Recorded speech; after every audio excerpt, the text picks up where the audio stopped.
All right, yeah, let's get it. There we go. Yeah.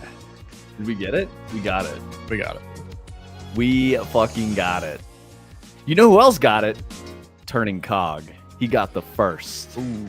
He got the first. Oh shit, Brightside with the stream watch streak. 15 streams in a row.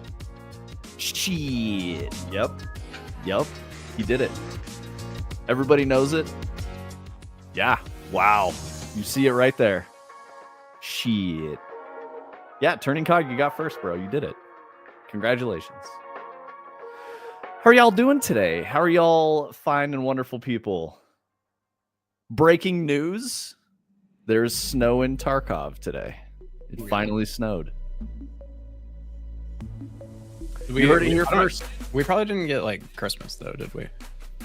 No, that's not going to be until probably, I think, the last week of December or the first week of January. Russian Christmas is in January. I know that. It lasted until like late February last year, didn't it? Yeah, because Russian Christmas is like not, it's not in December. Got it. If you guys don't know, in Tarkov, they tend to do seasonal updates, just both to change the weather and the look of the levels, but also around Christmas, there's Christmas trees in the levels that have really good loot under them and all sorts of stuff like that. It could be different this year. We don't know. Well, they totally change it every year. But yeah, there's usually like a Christmas tree that you can build in your hideout and like special crafting and, you know, higher loot rates and stuff like that. Anyway, yeah, Russian Christmas follows the Julian calendar, which is January 7th. There you go. There you go. So I would expect that it would run January 7th to February 7th. They might do like a month, but I don't know how long Tarkov Christmas is. And you don't think they'll even try to line it up with Western Christmas? No, because they're Russin. It's Eastern Orthodoxy. I just imagine 85% of its sales are not Russian, but yeah, that's probably true. But they are Russian. They're very Russian. Bliet, Suka, and all that stuff. Okay, so it's usually Google AI is saying that Tarkov Christmas usually runs from early to mid-December through early to mid-January, which I think is false. Yeah, obviously, because we're almost in mid-December right now. So yeah, anyway, that's Tarkov news. Let's see, what do I have over here in the video game land? They play to be immersed in the Russian culture. Who does? That's not why I play Tarkov. I play Tarkov because I like shooting. Yeah, it's fun. Go. I like to sneak around and, you know, shoot guys and be tactical. That's the fun for me. It's like, it's incredibly satisfying when you've like made good choices and you just get like a really good angle. You just start like dropping motherfuckers. They don't even know where you're at. It feels very good. It's also really hard, very complicated, and the sense of satisfaction in gaining that knowledge and that, you know, through the experience of playing the game, because it's so challenging, it's so much more rewarding to actually get good at. So yeah, that's why I like it. But to be fair, like, that's the kind of gamer I am. I get, maybe it's not just being a gamer, it's just the kind of person I am. If someone's like, this is really hard, I'm like, oh, I don't even know what that is, but I want to try to do it. Like, I just like that. I like overcoming challenge in that way. All right, Widget game news. What do we have here? Okay, let's start with this one. Rockstar claims it fired employees for leaking info from upcoming and unannounced titles, not for joining a union. So, yeah, I guess they just fired a bunch of people in the UK and Canada. Sorry, a bunch of people is over 30 staff. So that's not that many in the grand scope of people losing their jobs in the games industry. I would say they probably did get fired for forming a union. I'm assuming that all of the members were union members and they busted the union, which is good for Rockstar. It's not good for those people, but I also don't understand why. This is definitely the American in me. I don't understand why you would get a job and then like go to war with your employer and like fight them. Like, what's the best case scenario? You win the fight and then you still work there? It'd be fucking awful. If I was ever in that position and I was like, I gotta like take my employer to court or something, I would leave immediately and try to move on with my life and find something else to do while I also had to deal with that bullshit. So I don't know. That's just me. Make an example of them. I don't know about that. Summary execution. Let's see. Officially licensed Scottish football mobile squad building game. I don't want to talk to you guys about that. That's an obvious ad for some bullshit. Xbox has launched an Indie Selects Demo Fest with 37 demos to download. Let's see what's in here on the Xbox Indie Fest. I did notice that the lock screen on my laptop was telling me to play Clover Pit. Seriously? Yes, because presumably it's on Game Pass or something like that. But it was like, I was like, that's weird that one, they're advertising a game to me that they should know that I've already played, and two, that they're advertising a game to me at all. So I don't know. I don't want my machines that I use for anything to send me advertisements. I just don't fucking want it. It wasn't a big advertisement, but it's like if you are on Windows 11 and you look at your lock screen, there's like little bits of text that are like in the corners, and I'm pretty sure this one was dead center, and it's not that big, but it did say like play Clover Pit on Xbox or something like that. I'm with you on that, Turning Cog. That shit makes me irrationally angry. It definitely sucks. Exactly, it sets a precedent. Yeah, it's absolute bullshit. I don't fucking want this. It's like paid streaming media service. You're watching like Hulu Live TV or some shit, and they give you ads. Dog, I'm paying for this. Why are you? I've noticed giving me ads? I've had a pro Windows license since probably like Windows 8 because I borrowed one from one of my old jobs, and anytime I upgrade to 10 or 11 or whatever, I don't have home. I have Pro, and I do feel like Pro doesn't have as much of that in it. But like, yes, it does. It does not. This laptop that I bought, I'm sure just has home on it, and you see a lot more of that on the streaming computer, which is still Windows 10. That one also, the lock screen always has a bunch of crap on it. I don't know. Yeah, my machine is Windows 10 Pro. Yep. I've seen there's a script that I see passed around all the time that I guess it's like a file that you can run on a fresh install of Windows, and it just removes all the bullshit for you in one go. I haven't tried it, but people speak very highly of it. It's called like the Windows debloater. Hey, what's up, Sushi Fu?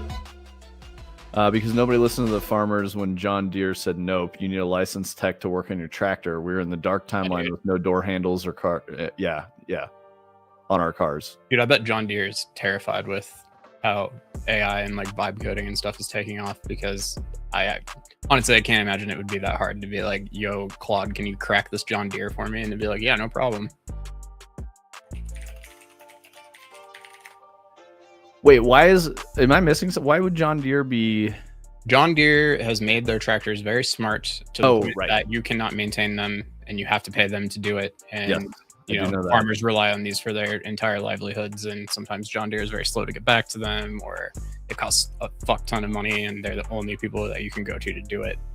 And there's definitely like a black market economy that's springing up around like hacking and jailbreaking John Deeres so that you don't have to go through them. That's so disappointing. Those are people who don't fucking deserve that bullshit. Absolutely. We don't need to monetize those people. Absolutely. That is the hardest goddamn job ever, and it's thankless, and people try to put roadblocks in the way so they can stop living that. It is definitely the precursor to like subscription for your seat heaters in your BMW. Yep. Like, yeah. And the only food we will get is corporate sponsored food. We're going to be eating the Soylent Green, which is Turning Cog and Omni Dynamic, I guess, because they're people. Man, this shit sucks, guys. So other companies follow their example. Yep. I mean, like, the crazy thing to me is, like, I've told you guys I have, like, a crazy fancy car, German car, and all that shit. They are selling my driving metrics to my insurance company. 100%. Oh, yeah. Such bullshit. I'm not people. You get your facts fucked up. Oh, you're hamster. I'm sorry. You're right. You are a hamster. I know it's a reindeer, but, you know, I thought it was a hamster that one time, so it's going to stay a hamster forever. It's funnier that way. Anyway, so, like, John Deere is depressing. Tractors being, like, microtransactions is so fucked. It's so fucked.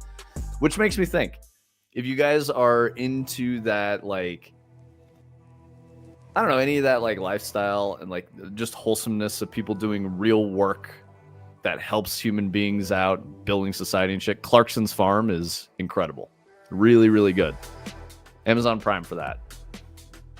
Hook us up, Jeffrey Bezos. Farming? I fucking love farming. Bro, I love the idea of farming, and I love chilling on a farm. I do not like doing the work.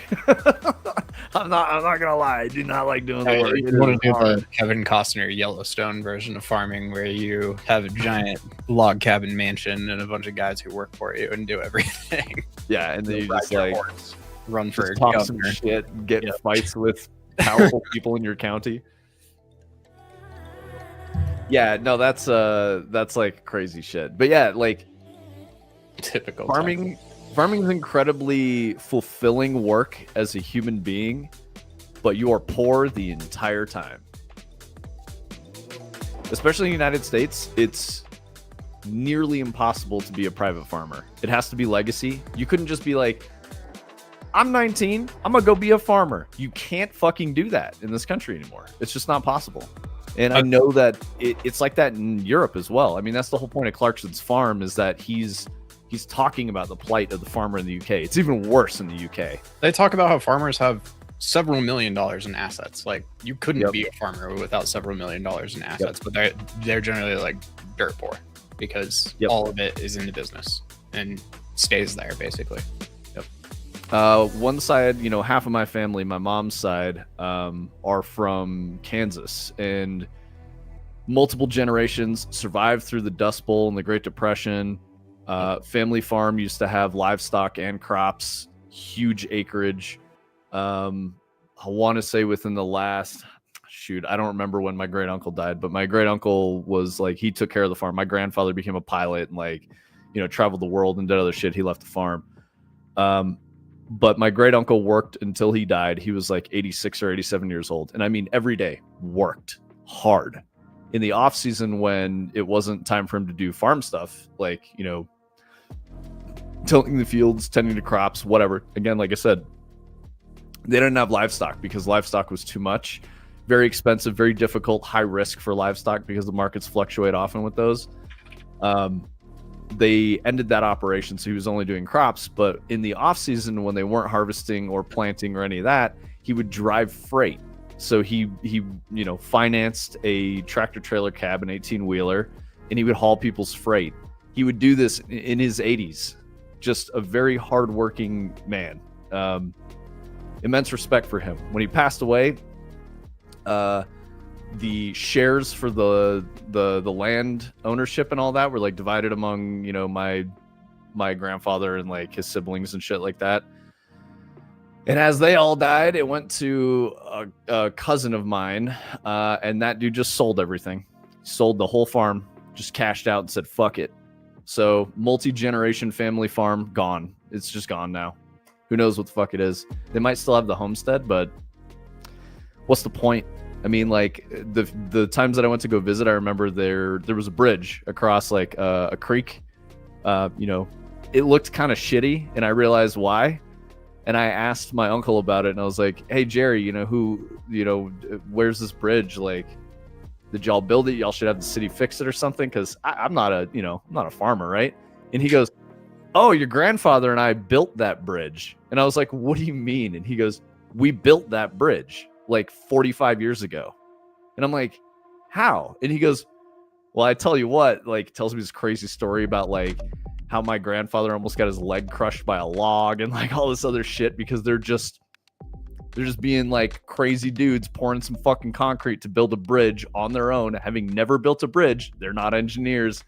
But that fucking bridge lasted like, you know, like I was saying, last time I saw it, that bridge was like 40, 50 years old.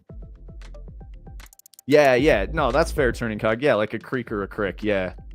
It wasn't very big, you know, it wasn't a huge river or anything, but there was definitely like water flowing on their land that wasn't irrigation. It was natural drainage. A rancher with a farm. Yeah, Adder, I think that's good too. But I mean, livestock are a fuck ton of work, man. It's not like crops are actually less work than livestock. So I don't know, dude. Smart rancher's a very rich individual. Yeah, I mean, you could hire ranch hands the whole time and have them do it. But I wouldn't want other people just running my business like that, especially like on my own land near my home. You know, I would be running it. I would be a part of it. It's one of the most heavily subsidized industries in the US. It's so impossible to make money. You have to get your guarantees from the government just to survive. Exactly, Sushi Fu.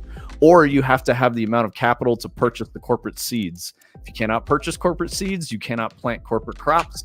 There's all kinds of fucked up situations. So like, I know they planted a lot of soy and alfalfa. So they planted crops that were good for like just continuing the operation of the farm. But like, the John Deere combine harvester that my great uncle owned, he didn't pay it off. I don't think he ever paid it off in his lifetime. And that's like a $300,000 piece of machinery. That's just one piece. In his off season, and I went on harvest with them once, but they would basically just like convoy all the equipment up to South Dakota and, you know, other places in the heartland and harvest other people's crops. So they would get paid to show up somewhere else hundreds of miles away and just harvest someone else's crops and give them the crops. Like, that's just kind of a wild life. And then they do their own farm in the regular time, you know? So like, very careful planning, but you're working every day of every week of every month of every year. There's no time off. It's very serious. And again, you're doing it just to pay your bills and try to make a little bit of money. Otherwise everything else is financed, and it's just really, really hard.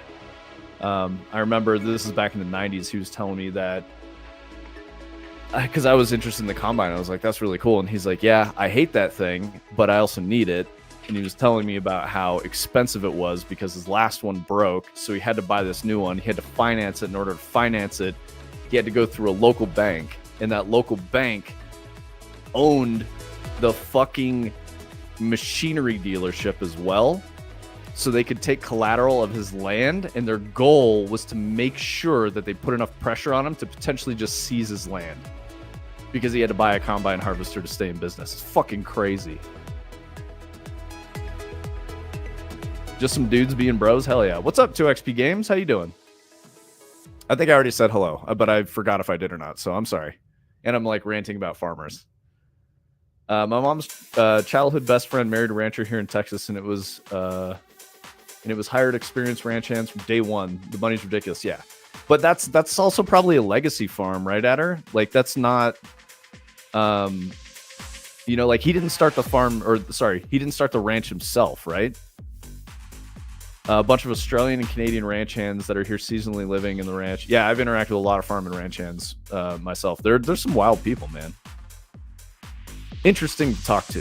Very interesting people. A little sketchy. You know, kind of a drifter mentality. They don't really have roots anywhere. They're moving from like job site to job site, but they're traveling all over the country. Work really hard, otherwise they don't get hired. Stay out of trouble, otherwise they don't get hired. But yeah, it's almost like a small temporary family. You're all in that shit together when you're running a farm. It is actually, you know, I would say Yellowstone's somewhat accurate in like the camaraderie between all the ranch hands. That's what I've seen for sure. Okay. They're here seasonally, living on the ranch. Yes, they do have to. They live on the ranch, provided with housing on site. Yep, and like medical staff. And yeah, totally. To be fair, farm talk today is Cog's fault. I mean, bro, I will talk about farming. I don't know very much, but I will talk about farming. Okay, so Xbox Indie Selects Demo Fest type shit. I don't even know. Vast majority of demos, all but 2 of them, are also run on PC or handheld. Okay, so most of them are cross-platform. You can do Xbox handheld, PC, or your Xbox console. All the demos are available, download and play until December 31st. Xbox stresses that since many of the demos are for games that still aren't ready for release yet, there may be issues. Okay, so this is like... I don't know that this is like worth spending your time on. Oh man, there's a huge list though. Probably like 40 games that you can play.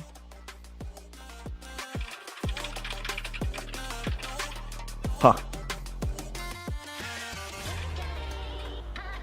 He actually did start it. Okay, started small and every couple of years would acquire more land from neighboring ranches. With proceeds he'd earn handling the cattle from nearby ranches with overflow. Now has something like 100k acres. Dude, that's awesome, man. That's really cool. Game show pricing updates are still comical. Yep. Wait, remind me again? Inflation, so we had to add a minimum $1 for a 3-minute showcase. Oh, I see what you're saying. The Game Awards, you got $1 million for a 3-minute video tonight. Yeah. I said $1. You had to add 1 million for a 3-minute showcase. Yeah, man. And that so here's the thing, Adder. What I said yesterday, I got to go back and find this article because that's what was pissing me off about it. I was ranting about Jeff Keighley.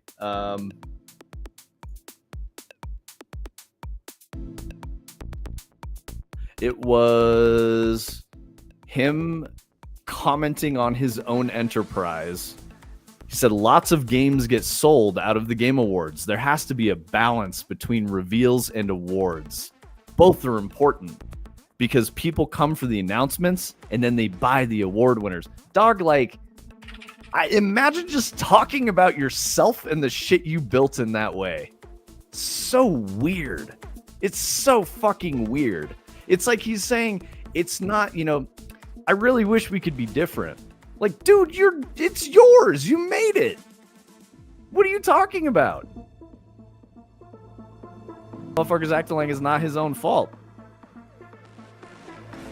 Interview with The Game Business. That's where this interview is taken from. For VGC, because they're poaching someone else's interview. Which is what I'm reading as VGC.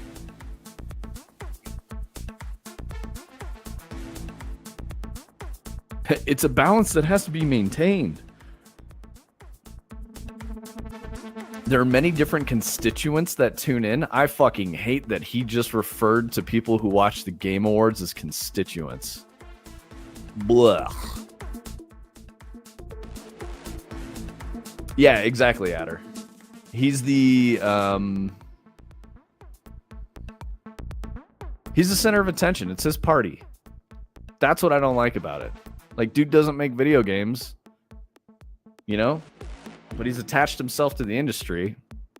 He's a good presenter, I have to say that, and he's really good at connecting all of that shit. Yes, it is a politics word. A constituent is a voter that votes for a representative. So he's saying that the constituents watch the Game Awards, but nobody voting for the Game Awards is making a difference. I'm sorry. It doesn't fucking work that way. This is not like a people's contest. The people, the things that show up in the Game Awards are fucking handpicked by Jeff Keighley. You can't tell me otherwise. I do not believe that he does like an open fucking ballot process to be like, you guys voted for this. No, they fucking didn't. They didn't vote the nominees in. And he always gives awards to Sony shit every time. Like, what is this? Let's see. It's a balancing act. You clearly pointed out that there's an awards aspect of the show. There's the announcement aspect, and yes, so there's some people that would like to see the show be all awards. Some would like to see it be all announcements. My view always is that the announcements create a very wide audience that tunes into the show, and because of that, when we do give out these awards, they're seen by a lot of people. Man, this guy's just trying to monetize all of this. Like that's all this is. He's just trying to make more money. And he's acting like he's a victim of circumstance, which is crazy because he did this whole thing. I demand a recount. Yeah. Anyway, so Adder, yeah, that's what I was ranting about. Jeff has always been a fairly well-known blowhard bro, so high up in the clouds that he can't see the ground anymore. Yeah. Yep. Inflation, so we had to add a minimum. Yeah. Oh man, yeah. Jeff Keighley's cost of living has gone up after being a rich and wealthy journalist who has become a awards show host, a party thrower. That's crazy. I mean, hey, like, capitalist in me, he's done good work. He's created a profitable business. It just fucking annoys me. So those are my thoughts on Jeff Keighley. Ever since all the stuff with, like, if you remember, they brought that dude out either last year or the year before who was like representing laid off game devs, and they were doing this whole thing to like help people. And like, if you started looking into like who that guy was and how he was related to Jeff Keighley and what he's actually doing in relation to all of those things, like, it was really gross. It definitely changed my mind about a lot of this stuff, and pretty unfortunate. And I have not heard them talk about it since either. It is also worth noting. The dude was like a comms or HR or a recruiting director for like a very large company. Yes. It was like a contractor for like EA and all of them. Yeah. Problematic. He does like hiring placement, and he's like, hit me up, I'll help you guys. I'm doing this out of the goodness of my heart. No, you're not. You're making money off of everyone you place. That's fucking crazy. Yeah, it was really unfortunate. And I didn't see many people in the actual industry who were happy about it after that happened. Yeah, I don't blame you, Adder. I definitely have like seen myself out on certain days when I'm like, I can't take it today. This is crazy. I've had very few interactions with recruiters that I'm like, this is a good person and I like them. Very few. Dude, I had one recruiter that ghosted me on something, so I removed him off of like an associated list or whatever, and he sent me another fucking request. And I was like, dude, did you not forget that this happened? And he goes, oh, sorry about that. I'd still like to help you. And I'm like, are you fucking stupid? What are you saying? Like, you are very unprofessional. You acted like an idiot and you disrespected me. And then you're like, no, please be on my contacts list. Fuck yourself, man. That's fucking crazy. Worse than the high school jocks that become real estate agents? Yes, dude. Yes. You're totally right on that. Yeah, that one cuts deep. I know a few of those myself. It's a trope for a reason, I guess. Hey, you'd watch that podcast?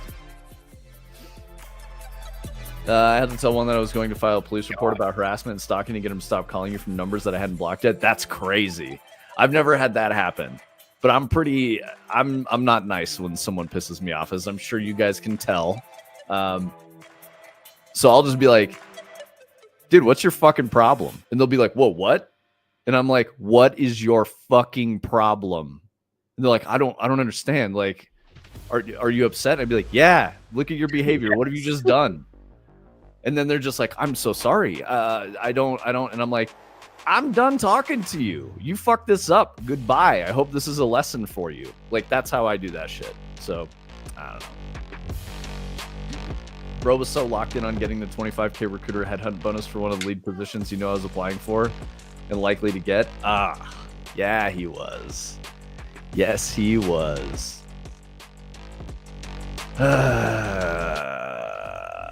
LinkedIn is a cesspit. It's awful.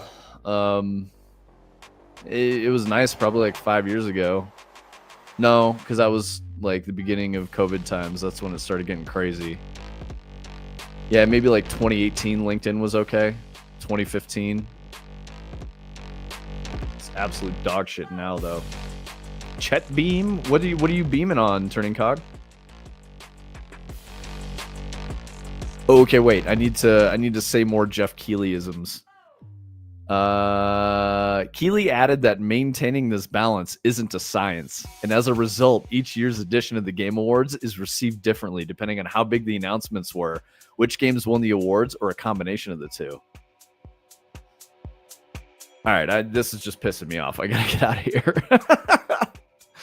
While Adder's here, we should talk about Sora and Disney. Oh yeah, dude. Yeah. Okay, so the thing you posted, Tony, Yep. deadline. Disney Inc.'s blockbuster $1 billion deal with OpenAI, handing characters over to Sora. Yep. We were just talking yesterday about how OpenAI was asking for a government bailout because they were running out of money. And then this headline happened, I think, this morning. Oh, man. We really are in like the worst possible fucking shit. So if you guys haven't seen this yet, Disney's given OpenAI $1 billion.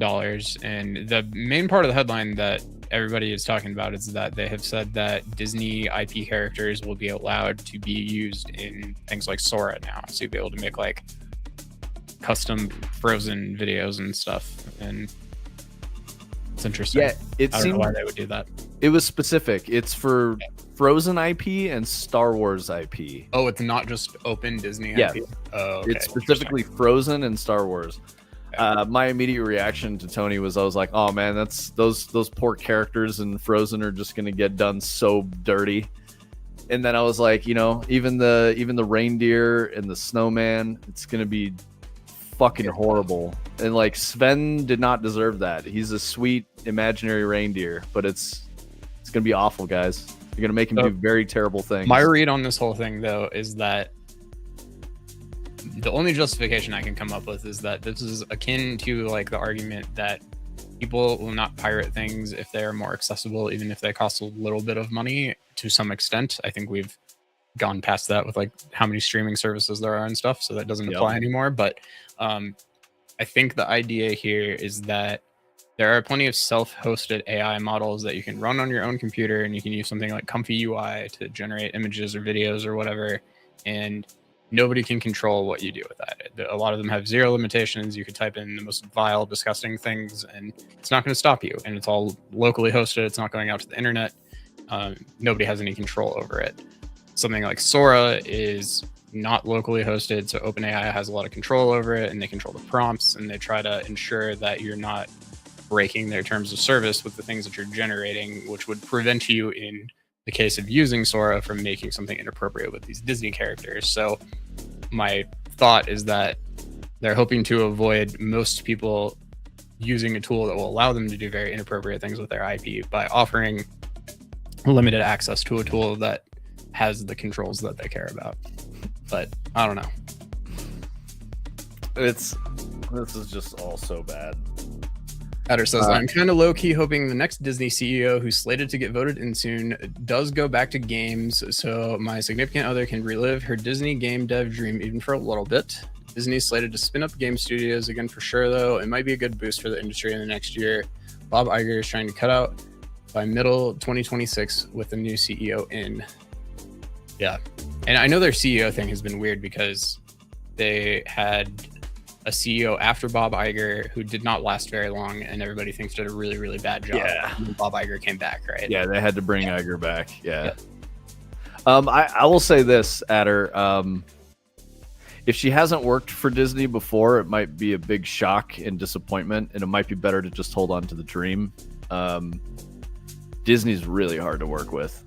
I'm not saying that they're, unreasonable or horrible people. They're very, very strict with how they control IP usage.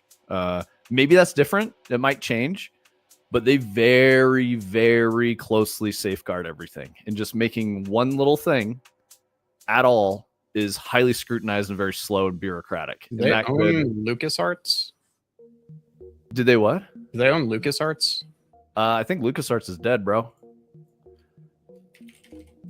Yeah, and I don't know. It's kind of stupid to have a conversation of like, oh, they own that developer. It's like none of the people who made the games you care about even work there if they do. So yeah, they died in 2021. I don't think they were a Disney subsidiary because Star Wars wasn't Disney IP yet. Yeah, I just like he's talking about. I was talking about them making games, and I was trying to think back. Yeah. What are prolific Disney developed games? And then I couldn't think of any. But then I was like, well, they probably own LucasArts now, and they made a lot of really prolific games over the years. But I don't know. Like, what are games that Disney's made that are like really good? Mickey's Adventure shit was banger. Epic Mickey, that type of thing. Yeah, I think so. I can't. There was a Sega game that was really good with Mickey that I enjoyed. It was like one of those like 90s platformers, like early 90s. Gorgeous graphics, really good game. Kind of like an Earthworm Jim kind of deal, just not with guns and very like. I kind of remember playing like a Steamboat Willie Disney. Like there was like a Steamboat Willie level. It was like a Mickey side scroller. Yeah, like Super Nintendo era or something that was pretty good. Yeah.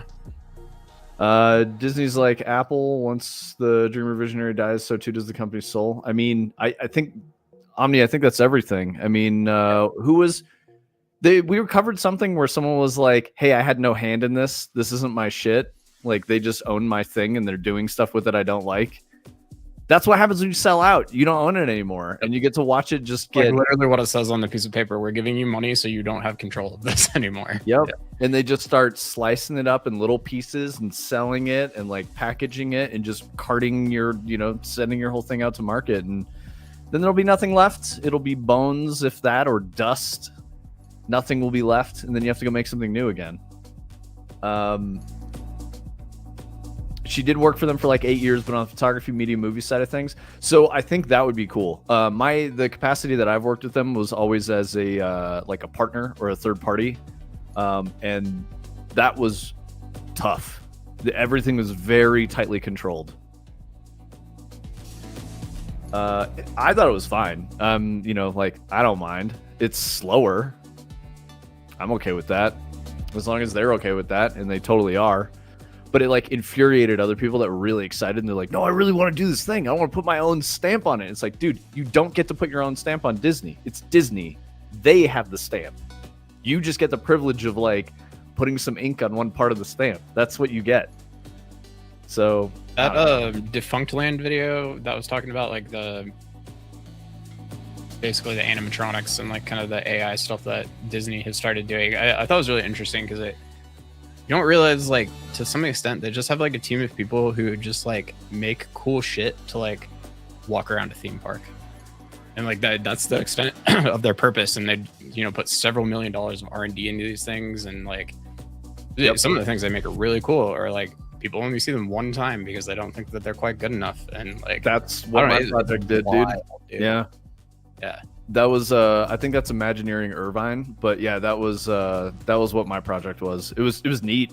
I don't think it was it may not have been safe. Which is probably why it didn't go anywhere, but it was definitely like cool. They're talking about how they're like the dude in the Mickey suit has like finger palm controls like the Hacker Chicken Marathon and stuff to like fire the voice lines off. Is so cool. Mm-hmm.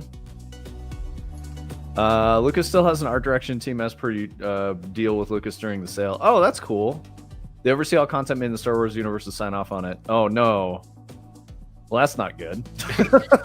You're doing a very good job. They're fucking it up, dude. they're not holding it together. Oh, man, poor George. I bet George is just so fucking sad. Like, I hope he's okay. I don't know. Because, like, people want to talk shit about George and be like, dude, your prequels were ass. No, they weren't. They were fine. They were just a little bit bigger. Comparatively, they were very, very good. Yeah, he had a grand vision. He was trying to do this thing. But I liked the prequels. I never saw fault with it. But I wasn't a person who was like, I saw Star Wars in 1978 in the theaters when I was 8 years old, and it was the best thing I've ever seen. And this Darth Maul thing and Anakin Skywalker is pissing me off. Like, dude, shut up. You're just angry. You don't enjoy fun. It was fine. I liked it. I still think Attack of the Clones is probably my favorite one, which is weird Because people are like, dude, that's the one where Anakin's like, I hate sand, and Yeah, like there's and this weird Phantom love art. Menace is like potentially my favorite one too, and everybody thinks that's insane because that's like Jar Jar Which Binks and the first one, episode 1. First one's really good too. I like think that. it's so It's good. really good. Fucking Liam Neeson's in it, and Yeah, Darth dude. Maul, and Qui-Gon was such a good Jedi. Oh my god, it's so good. So that's the thing, Turning Cock. I think when something is genuinely good, there's a really, really vocal hater minority. And that group gets so amplified. And other people hop on the bandwagon and are like, this is trash and I hate it. But at the same time, I also like the sequels, but they were not as good as the 3 originals and the prequels that George made, because he knew what he was building. He knew this universe and this world. It's like inside of his soul. So I think they just missed it. And like by the episode 9 or whatever, it was corpo slop. It didn't make any sense. It was just whack. I love the meme that's like, somehow Palpatine has returned again. It's like, yep, that's what you guys decided to go with, huh? He's 5,000 years old. He's never gonna die. He's the only Sith that exists. Like they didn't even keep faith with the whole. He has no good motivation. He just is evil. Like so stupid. It was really stupid. So back in the day, before Disney got control of the IPs and all that, I was very negative about the expanded universe Star Wars. I was always like, this shit sucks. Fanfic is garbage. Like, and I would always point at Darth Plagueis the Wise as like the dumbest shit I've ever seen. Honestly, they were kind of spitting. If you compare that to what Disney's done with Star Wars now, man, they really fucked it up. It sucks. Like I was saying, I don't know who it's we're gonna make anymore. better shit than all of that, so none of that counts anymore. Yep. All of that is not canon anymore, and it's like, all right, good job, guys. That was an insane move. Retconning all the expanded universe was There's absolutely so much good lore insane. here, guys. What are you doing? Absolutely insane. Best lightsaber battle. 5 Episode sure. 1. Yep. In episode 1, yeah, between Obi-Wan and Darth It also Maul. has so the Duel of Fates, first dude. introduction of Duel of the Fates in the entire series. Like, you kidding me? So fucking good. It's so good. With the fucking it's pure cinema, man. The timing on it was perfect. The close-up shots on the actors as they're brooding, and like Obi-Wan's trying to hold himself together and keep his focus. The juxtaposition of that was fucking perfect. And you can see Darth Maul just seething with rage, and Obi-Wan is like, I have to keep my rage in check because then I will become unbalanced and I will become evil, and I have to be like serene and accomplish it. It was so good. If I sacrifice myself, we will win this fight, and Obi-Wan will ascend to be a true Jedi Knight. Like, yeah, dude. Oh my god, it's so fucking good. And like, people want to hate on that. It's crazy. I will admit, I said Attack of the Clones is my favorite, but just for like the world building and the grand scale, I really liked seeing the clone factory and like the battle between the droid army of the Trade Federation and the clones was sick as fuck. It was so cool looking. When I say Attack of the Clones is my favorite, it literally has nothing to do with the Anakin Padme arc. That shit I just kind of like pretend doesn't exist, and the rest of the film is fantastic. It's really good. I see it as an Obi-Wan story. He's hunting General Grievous. It's cool as fuck. It's super cool. That's I think episode 2. Yeah, the Anakin and Padme arc was like it was like filler. So I end of that one where Yoda and Dooku fight, or is that the end of 3? Yes, that's Yoda and Dooku. Yeah. The prequels probably get progressively worse in my mind as they go on. Like, 1 is really good, 2 is also pretty good, 3 I don't think is very memorable. But dude, the craziest thing to me is I've had this conversation with many people, and they say 3 is their favorite, and I'm like, I don't remember 3. Yeah, there's like I have the high ground scene. I know that's in 3, and I know like him killing the younglings is in 3, and I can't think of too much else that happens in 3, to be honest with you. It was not memorable. It was all set up for 4. Star Wars, which I thought that made it not do well because he had to tell a story in 1. He had to give like the climax of that story in 2, and then 3 was all about setting up 4, 5, 6, to do the rest of it. So like, I understand why 3 had to exist in the spot that it did, but I do think it's the weakest of the prequels for sure. Yeah, I like that you guys are all excited. By the way, Duel of the Fates laser doors was definitely the inspiration for the Trevor maze in 0 Hour. 100%. The doors in there look like the doors in Star Wars, definitely. Yep. Literally what I said to Alex. I was like, dude, Duel of the Fates, we need a blocker to stop the player in here to create more tension. Throw that shit in there. They'll see Trevor going by. They'll have that moment. They're stuck behind this fucking laser wall. That's it. And we put it in. It was perfect. So, yeah. Thank you, George Lucas. I definitely just took your idea. So, it was cool. It worked in a video game. Straight up Space Samurai. Absolutely. I like that you guys got fired up about episode 1. The ending of the last 3 with the Emperor being cloned was stupid as fuck. Yes. Yep. Well, they set up, like, what's his face? Snoke or whatever. To, like, he was kind of interesting. And then he was just, like, a nothing burger. It was totally inconsequential. So stupid. He was an attempt to pander to the expanded universe deep lore people because he was like an original Sith or whatever that lived on the one planet and he was the only survivor. So that was like the whole thing. My friends who were Star Wars nerds were like losing their shit over it. And they're like, this is so fucking cool. And I was like, I don't care. They got Darth Shido in Star Wars. Let's go. Yeah. Hi, Boom. Zooming around. Hell yeah. Boom, did you recover from yesterday? I know you were crashing out a little bit, literally and metaphorically. And technologically. Yeah, that's what I meant, yeah. We got the right? Padme meme out of the Ark, and that was about it. Yeah, exactly. That's what everyone remembers that movie for, and I'm like, why did you pay attention to the worst parts of the movie? Pay attention to the good parts. But I will say this. I want to throw this out there. It was Rogue One, right? And Solo were the side adventures that they did. Yes. I loved both of those. That was I never saw Solo, but Rogue One was perfect. So fucking good. Perfect Star Wars.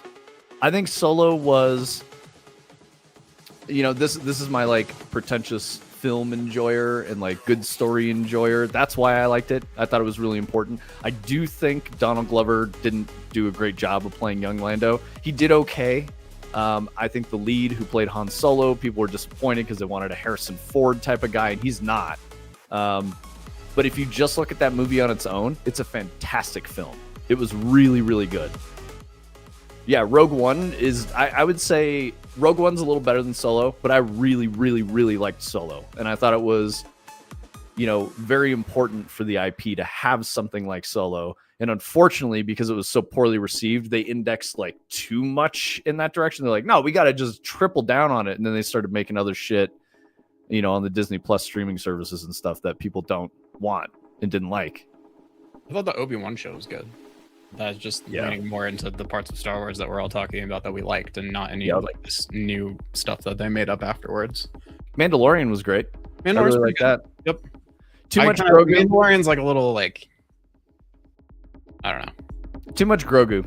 I think Grogu wasn't maybe necessary. There's probably another way to do it that wasn't like, this is your Jar Jar. This is your cutesy, wacky guy that gets into a weird situation. And I don't really love the whole, like, you're supposed to be, like, the baddest ass bounty hunter in the world, but yeah, this cute little alien makes you break all your tenets and, like, do things wrong and shit. It's like, I don't know. It's a very Disney story, I guess. Yeah, totally. I know I'm alone on my Solo take. I'm aware of that, but I've seen Solo multiple times, and I really, really like it. I thought it was just really good. But what I'm not doing is saying, how does this fit into all of the established Star Wars stories? How does this make sense in the greater scheme of things? I'm literally just looking at it as its own film. And if, it's sort of like pretending Star Wars never existed. And if you look at it that way, it's really fucking cool.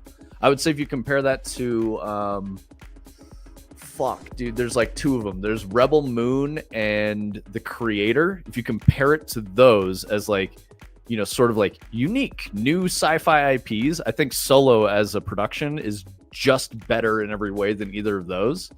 But I still liked both of those. I like Rebel Moon and The Creator. Maybe it's just creator. Do you know what I'm talking about, Tony? You've seen this, right? Is it a Star Wars thing? No. These are just sci-fi films. Oh, okay. I have not seen that one. Yeah, the creator with what's his name? Oh, god damn it. I can never remember his name. I think it's Denzel's son, and I always fuck his name up. John David Washington. Yeah. Or the dude from Tenet? Yeah. Okay, yep. Creator was amazing. I love that movie. Cliche, but amazing. Yeah. It was definitely cliche. I don't know if we were talking about Tenet since I watched it, but you guys told me to watch that. You did watch Tenet? Did we talk about Tenet? Yeah, we talked about it. Dude, it's so good. I don't know if I brought it up on stream, though, but you guys are all telling me to watch it, and I went and watched it. And man, it's so good. Oh my gosh. They just saw the Sidekick plush sales and got way too obsessed with dollar signs. Felt like the sets and world building was complete swing and a miss on Solo. Interesting.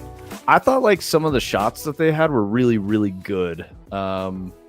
I can't remember the name of the planet they were on, but when you have like that seaside view and shit, like it was very picturesque, but I enjoyed it. I do think there were lulls in the plot. There's some slow moments where it wasn't working, but then they caught their momentum again and it picked back up.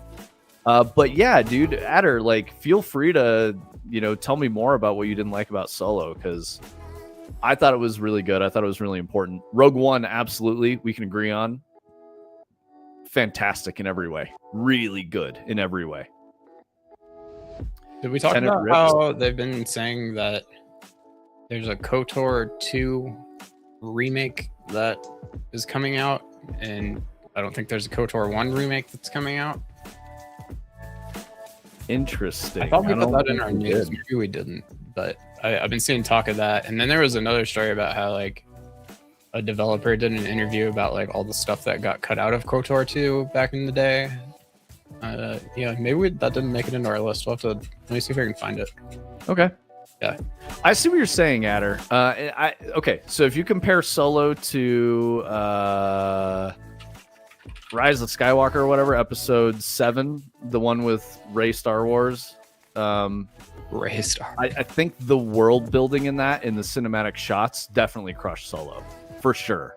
Like the fucking Star Destroyer, like half embedded in the surface of Tatooine or whatever, was so fucking cool, man. And like the Millennium Falcon flying through all that shit, very cool. Narrative didn't really carry it as it needed to. Yes, no, I'm with you on that. I do think the narrative didn't carry it as much. What I was excited about was a Star Wars story that had nothing to do with the Jedi and had nothing to do with the war, right? Like that's what I liked. It was a story about people that existed in the Star Wars universe that like fleshed more things out in a different way.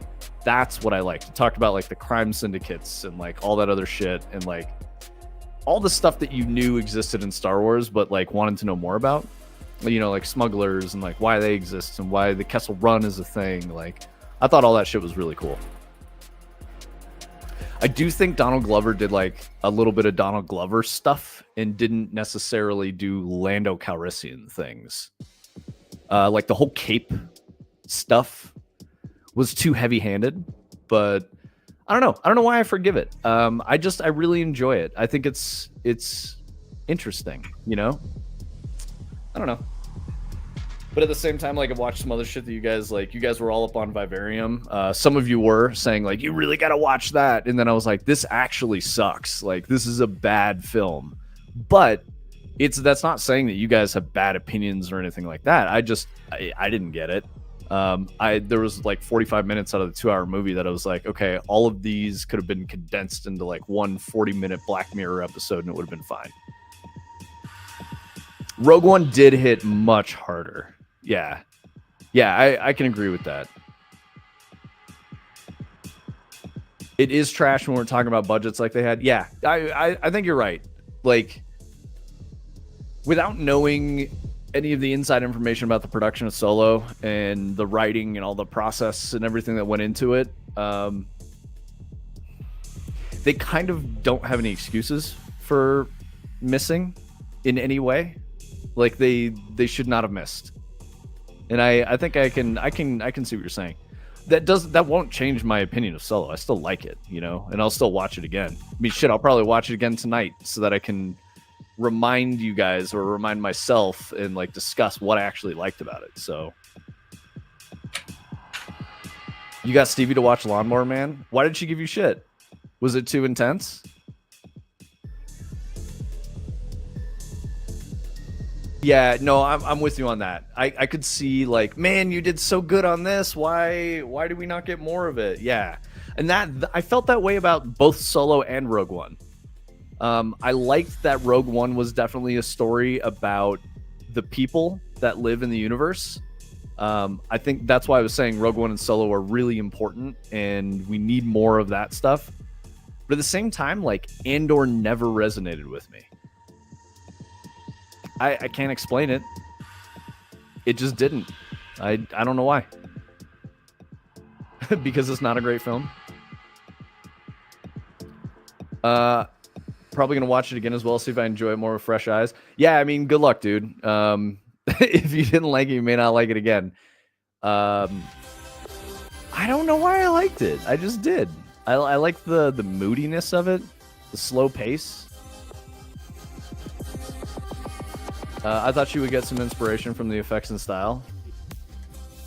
Oh, I got you. Lawnmower Man. Okay. I thought, don't people like go fucking crazy for Lawnmower Man? And they're like, dude, it's the best shit ever because they were alive when it came out and nothing else was like Lawnmower Man with the 3D graphics and shit. And how he like existed in cyberspace or whatever. Is that why people went crazy for it? Is it kind of like one of those things where you had to be there to like really appreciate and enjoy Lawnmower Man?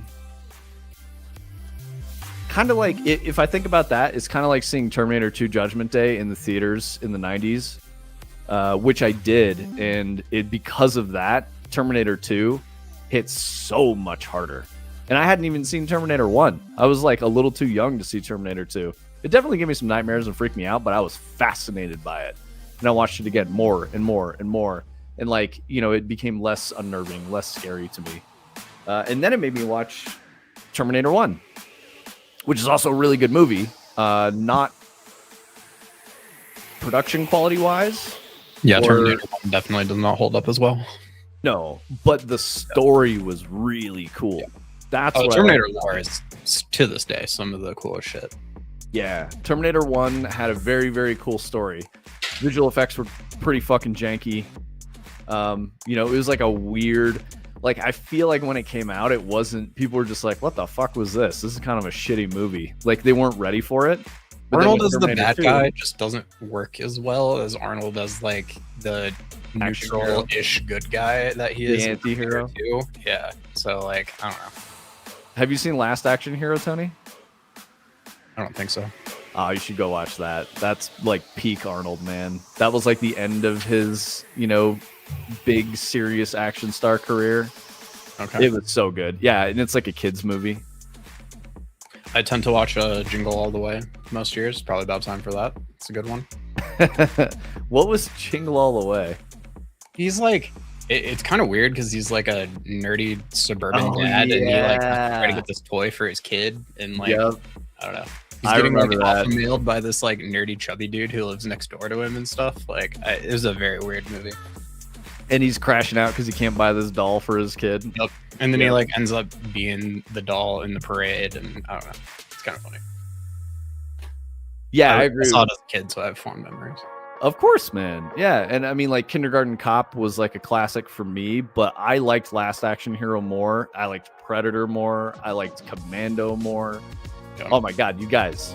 If you like those 90s, 80s action movies and you haven't seen Commando, holy fucking shit, do yourself a favor. All of the tropes that you've ever seen in any action movie and weird quotes and one-liners and shit, they all come from Commando. Every single fucking one. Last Action Hero had the fake eye gag. Yeah, dude.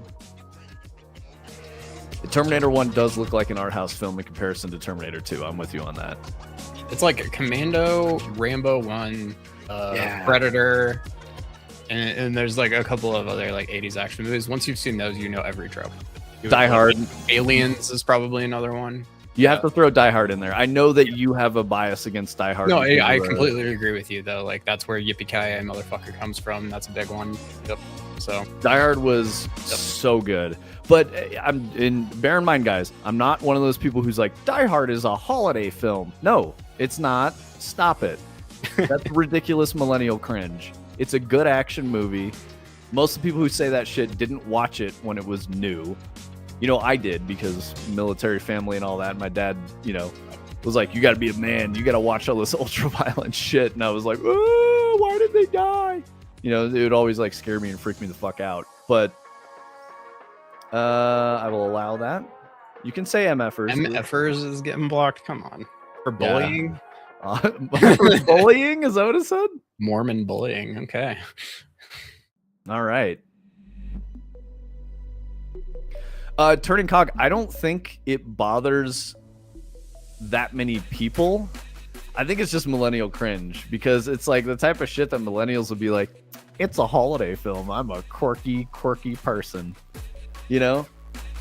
It does happen during Christmas, obviously. It's a Christmas party at Nakatomi Plaza, but like that's it. It's you know, Home Alone is a Christmas movie. 100%. It's about family. It's about like the holidays, spending time together. Die Hard is not really about that. Christmas Vacation is a Christmas movie. Christmas Vacation fucking bangs. It's so good. So good. I know Chevy Chase is problematic and people didn't like working with him and that's what killed his career.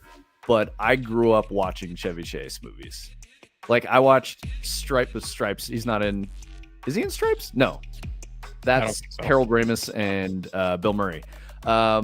Vacation, Ghostbusters. He's not in Ghostbusters. This is more Bill Murray stuff. Anyway, I grew up watching Chevy Chase shit. Fletch and whatnot. Spies Like Us. That was my favorite. I watched that so many times. Chevy Chase and Dan Aykroyd. So good. The Road to Dushanbe. That's where they have to go. It's in like Kazakhstan or some shit. And their what was it, GLG 20s or something was like their special spy code name. It's so good. It's like it's just a silly comedy. But these two guys who are like CIA desk agents or something like that, they try out to be spies and they like go through all this testing and shit. And Chevy Chase is just doing his thing. They show up at the written test that has like a proctor and like a timer and cameras and all this shit. They show up and Chevy Chase has a fucking eye patch and a fake arm and he has like all these cheats hidden everywhere. He's like very obviously cheating. Funny scene. At one point he's like and then like pulls out this fucking laminated cheat sheet. Yep. He's like looking at it and he pulls his eye patch up to read it more clearly with his fake arm is fucking dangling and he pulls his real arm out and does this. And like starts filling some shit in, and the proctor's just staring at him like, what the fuck is this guy doing? It's so good. It's just so good. It's like perfect Chevy Chase comedy. Yep.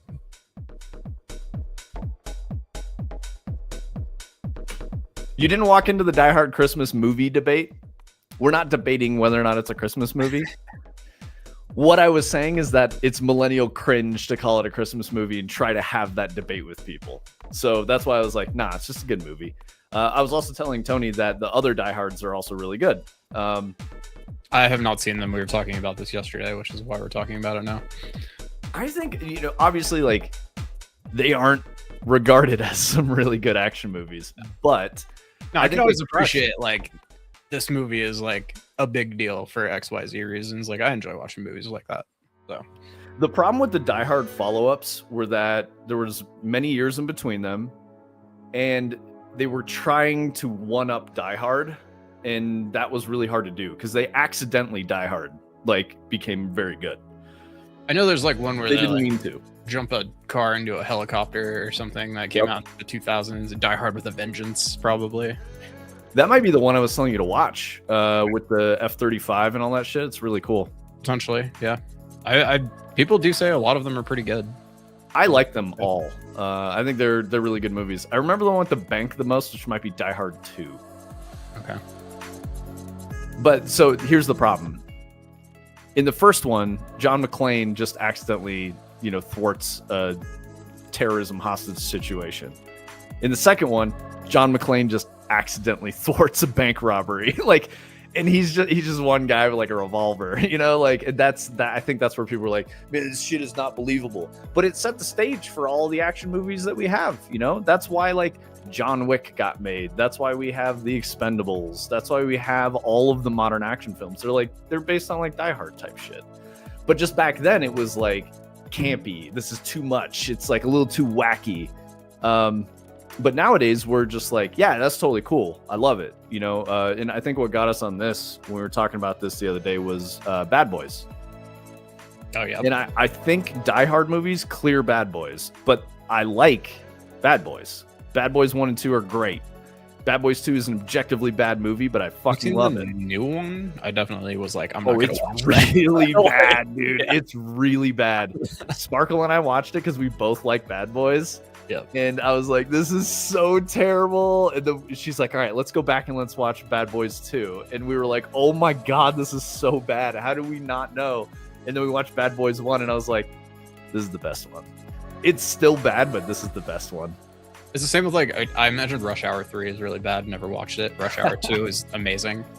Rush Hour 1 was amazing. You see, and I haven't seen Bad Boys 1 or Rush Hour 1, but I've seen Bad Boys 2 and Rush Hour 2 like 10 times each.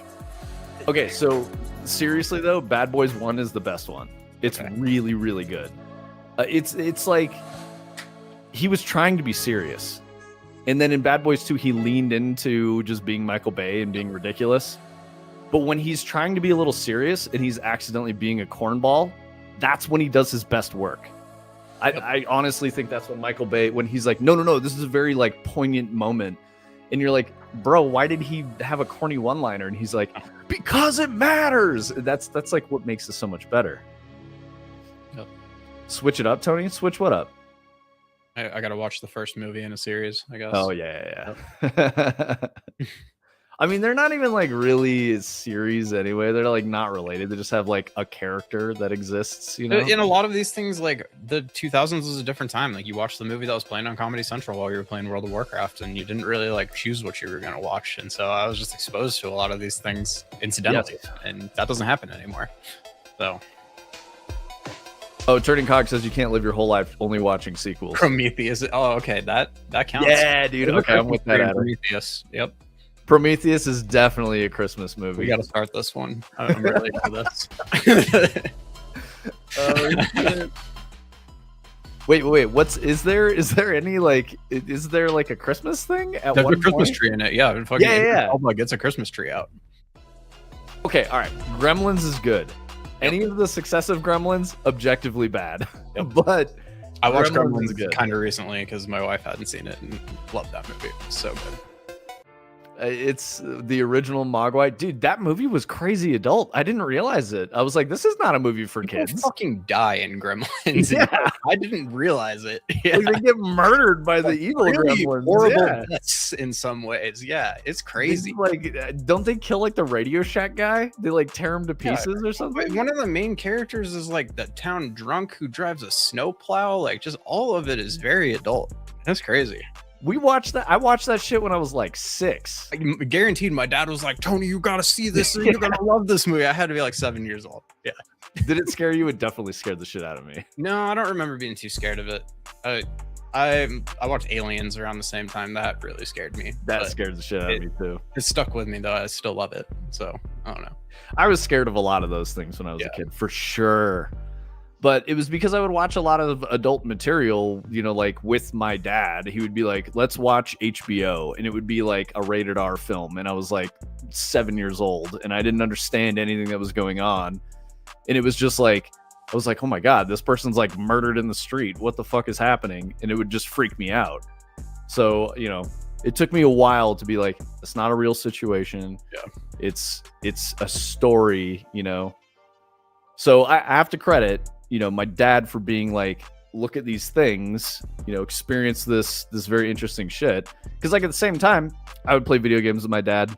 We would watch Star Trek Next Generation all the time, like every night. We would watch Star Trek Next Generation because that would just come on TV like late at night.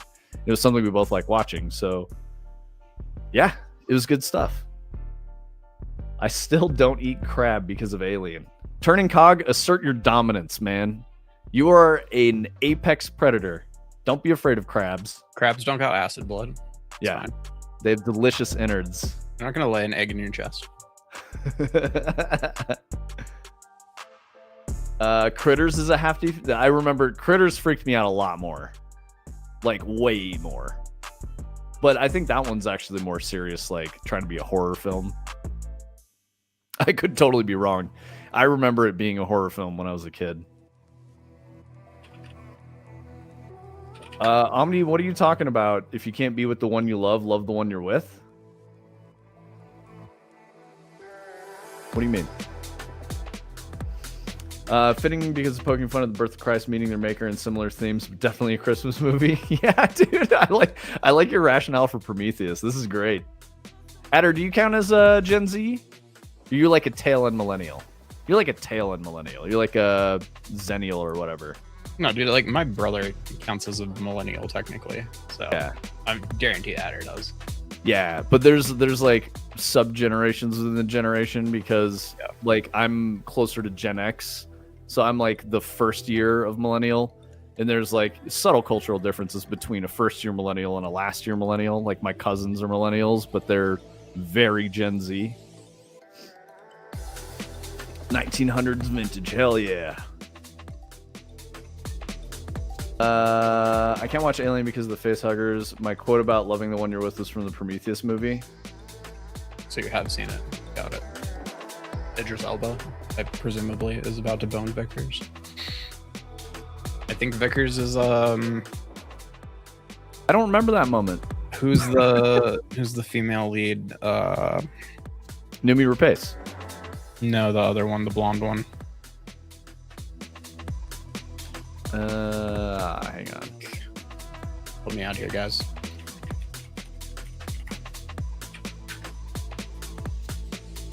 Isn't Prometheus where that dude plays his own flute? What are you talking about, Turning Cock? Oh shit, dude. Charlize Theron, that's who I was looking for. Thank you. Yes. Yep. Yes. Okay. That was Vickers. Yep. Interesting. Why did I forget that Charlize Theron was in this? I mean, it was really about Numi. He's kind of just like an antagonistic side character for the most part, and then gets crushed at the end. So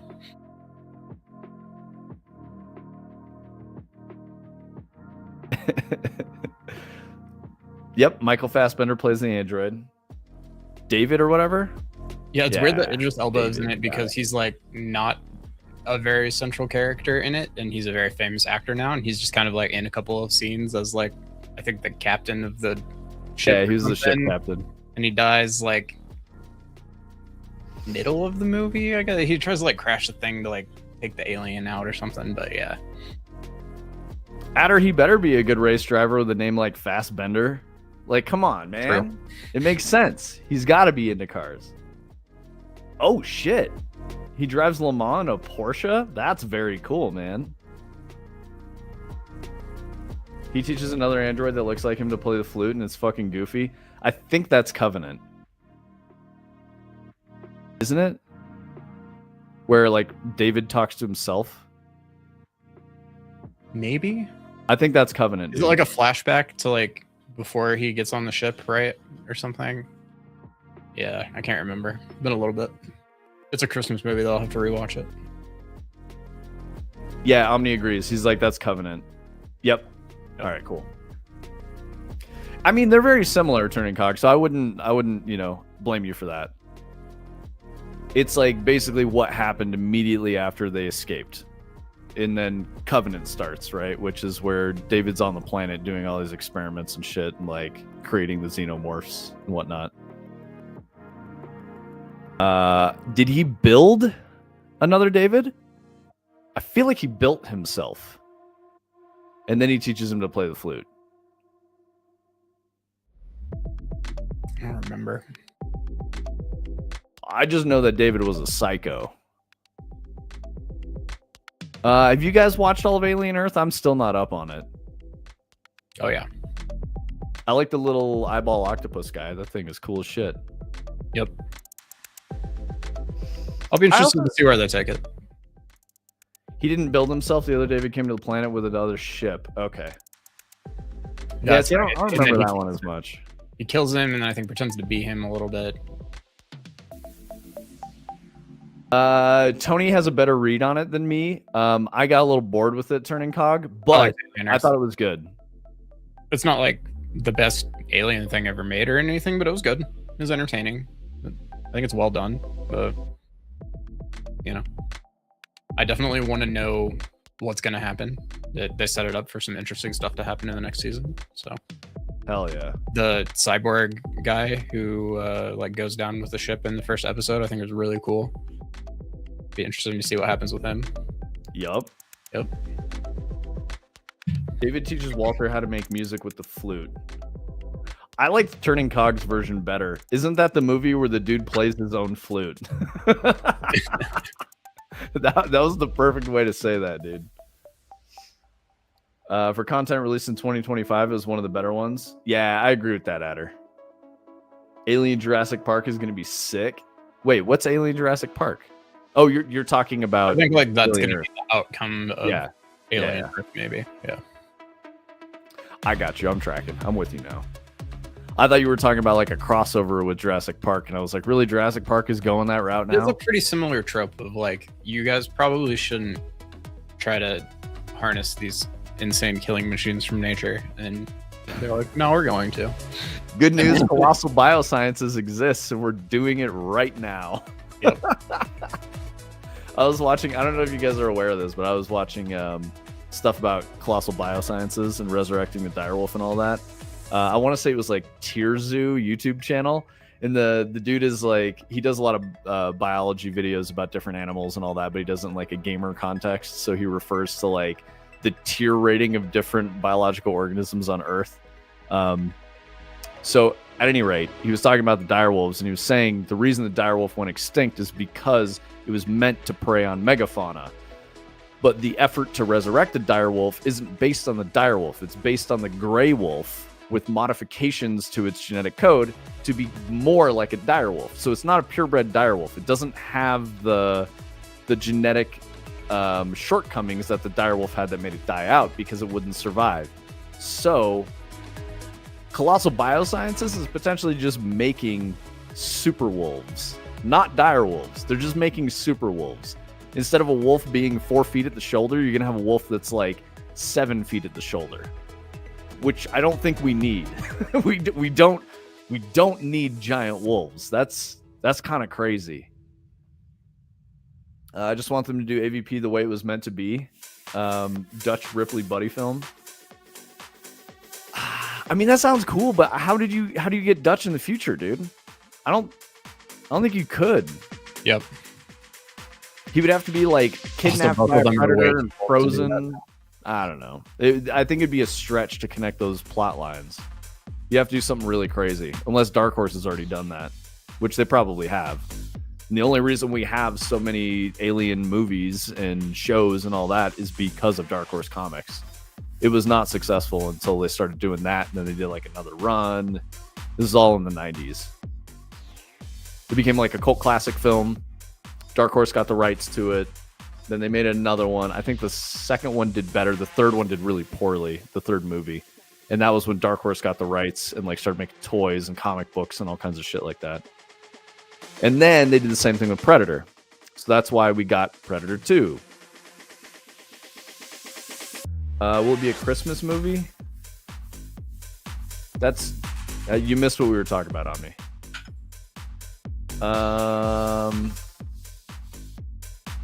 Here's to hoping I can add another alien movie to the Christmas list. Yeah. Is Romulus a Christmas movie? No. There's no Christmas movie. I was thinking through some of the recent stuff, but I don't think there's any Christmas in any of it. Oh, that's funny as fuck. Yeah, Christmas Vacation slaps. You guys should watch that shit. It's really good. Yep. If you haven't seen it. And if you like Chevy Chase and you haven't seen Spies Like Us, go watch that. I mean, I guess that's technically like Chevy Chase and Dan Aykroyd, which is like a whole different thing. They have like a unique chemistry that's pretty good. As is Chevy Chase in Coneheads at all? I don't think so. That's Dan Aykroyd as like the main guy. Yeah, he's the main guy in there. I was just wondering that's another one of those movies of that era that I just really like a lot.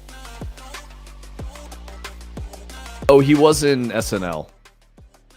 Yeah, he was the other Conehead in SNL. Oh, okay, got it. That's so weird. Imagine being a comic back then. We'll be the Coneheads. What are you talking about? Dan Aykroyd probably buy a Lambo on Coneheads, but yeah. I think, did Dan Aykroyd blow all his money? He might have. No, I think he came out within the last decade talking about how he's like extremely autistic and has never talked about it or something. And everybody kind of went like, They're like, we knew, dude. Like, you're a special weirdo and we like you for it. Everybody's like, and like, we knew that.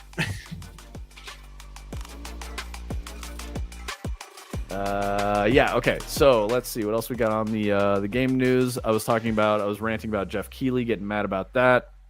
Okay, I put a thing in the channel. I was kind of talking about KOTOR, and there's 2 KOTOR stories. We want to talk about those. Okay. The first one that I've been seeing going around is that they were going to put... Okay, so they data mined KOTOR 2 back in the day. They found a bunch of unused voice lines and basically like parts of the plot that got cut because the game got rushed out the door. And modders restored them, and there's been a mod to like see all this restored content on PC for a long time. And then when they were going to put KOTOR 2 out on Switch, the developers actually managed to include the content from the mod in the actual build that they were going to release, and everybody had approved of it. And then Disney shut it down really close to launch, and they put it out, basically the way that the game has always existed in retail. Let's see. In June 2023, after a year of silence about so the game came out, and then they said it was going to come as a DLC, but that they had to get it figured out. A year after silence about the DLC, and amid rising fan frustration, Asper announced on Twitter that the DLC regrettably would not be moving forward. They offered codes for KOTOR 2 on PC or other Star Wars games on Switch to compensate. Within a month, one of those frustrated gamers sued Asper for false advertising. The suit got some attention that fall, first for the novelty of suing over canceled DLC. Later in November 2023, Asper's legal reply alluded to how a third party objected to the DLC's release, killing it. That was Disney, of course. Imagine being like, you said you would make this and you didn't make it, and I want to buy it, so I'm going to sue you. What the fuck, guys? That's crazy. Also, it says, in some of the filings, names or whole passages are redacted, many documents are sealed, but in others, fascinating facts from inside the game industry are discussed freely. KOTOR 2 on Steam sold at 75% of the rate of KOTOR 1, for example, and a mystery project codenamed Juliet is described as a full modern remake of KOTOR 2 that is/was in development alongside the previously reported remake of KOTOR 1. Interesting. Yeah, and so then there's like another article right around there that just says Knights of the Old Republic 2 remake plans revealed as KOTOR 1 reimagining continues development, and there's effectively no news about when either of them is going to come out. But what are your guys' takes on KOTOR? I'm curious because I obviously have a lot of weird opinions. I liked Solo. I didn't like KOTOR 1 or 2. Neither one stuck for me. I just could not fucking get into them. They hit at the right time for me. I don't know that I would get into them today. Yeah. I have always, I think, praised to some extent the idea in both of those games that like you want a lightsaber from the time that you start playing it, and you got to play like 30 plus hours to get a lightsaber, and then it feels really rewarding when you do finally get it and you're like kind of OP after that point. And I always thought that was kind of a good game design choice, as painful as it was to go through. Yeah, I don't know. KOTOR just never hit for me. I missed out on the Old Republic MMO. I played a lot of that. I played it after it went free to play for sure, a bit, definitely not like a ton.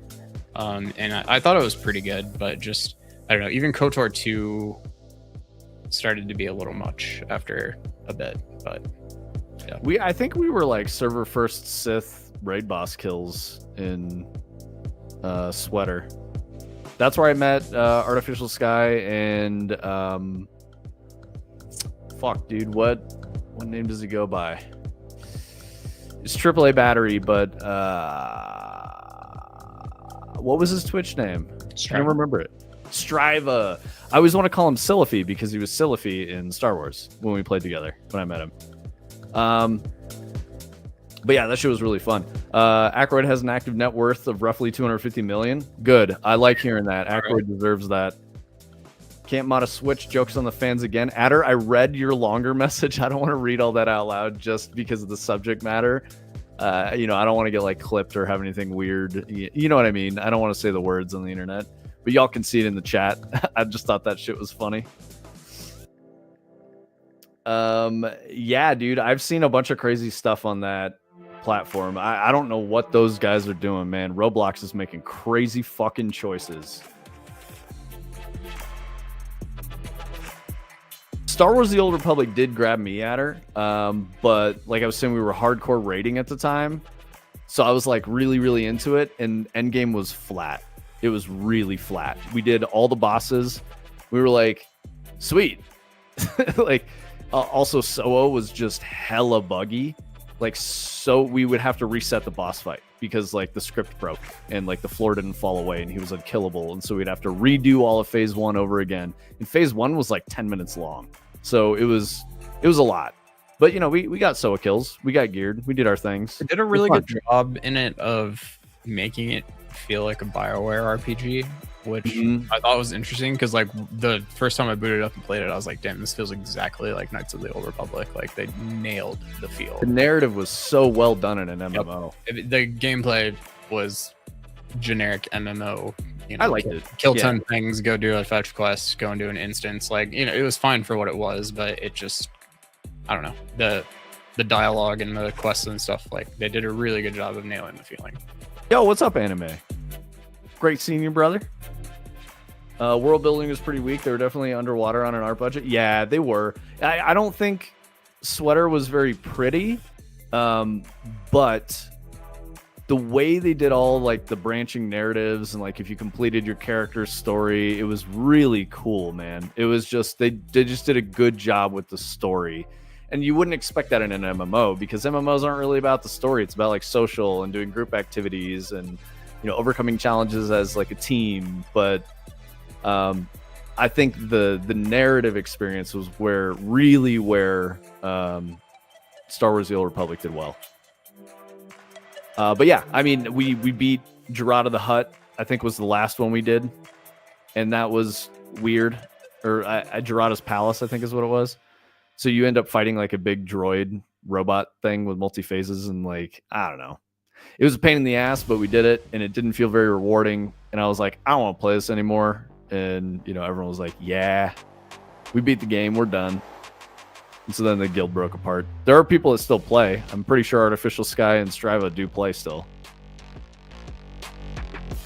The branching narrative stuff was dope. Alternative endings and shit, and an MMO was a cool move. Yo, I'll say this, Adder. I don't know if I've told you guys this story. This is actually pretty funny. So before I made video games, I went to my first Penny Arcade Expo. I was playing Star Wars: The Old Republic. I was a network engineer.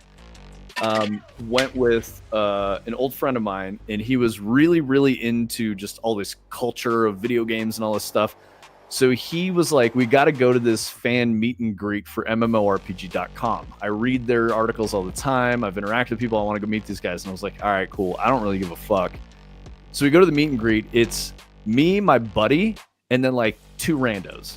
That's it. Nobody fucking showed up. So we had like free reign to talk to everyone. He was more interested in talking to the community manager for Star Wars: The Old Republic, who was like a hot streamer girl, and he was like into all of that. I was talking to her boyfriend because he seemed really bored, and we started bullshitting about Star Wars: The Old Republic. I buy him a beer. We're having a beer. We're just chit-chatting back and forth. And he's like, so what are you playing? And I was like, Star Wars: The Old Republic. He goes, oh, cool, man. Like, what do you play? Like, and I was like, oh, cool. He must play too. I got deep in like my build and talking about my class and all that. And I was like, sorry, I'm yapping too much. Do you play? Like, what do you play? If are you a Juggernaut? He's like, yeah, I play Sith Juggernaut. And I was like, oh, cool. That's sick, man. I was like, what do you think about the balance or whatever? And he goes, well, I have an interesting perspective on it. And I'll just let you know. He's like, I'm the lead designer for all the classes in PvP on the game. And I was like, oh shit, what's up, dude? Sorry, I was talking shit about your game to your face. And he's like, no, it's all good. He's like, I appreciate the honest take. I don't disagree with anything you were saying. And so we became homies. We kept in touch over the years. But yeah, he's currently creative director at CDPR working on, I think, Cyberpunk IP. I know I saw some shit with him at like the DICE Awards or something, and he was wearing like a leather trench coat and had the faux hawk shave and shit. It was pretty funny. But yeah, he's a pretty cool dude. I would say we're more like convention acquaintances, you know, like convention buddies. Like we don't really hang out outside of conventions. He was up in Denver for his name's Gabe. He was up in Denver for like a rave, and we met him for like brunch and hung out with his people and like had some drinks and shit. And then they like went and partied. But that was like kind of last time I saw him. I did hop on a Zoom call with him at CDPR to talk about like, I don't know, business type shit and process with, I can't remember what kind of lead he was. Maybe an art lead. But I was talking with like a lead, giving him some advice, talking about like how small teams work and what our processes were and shit.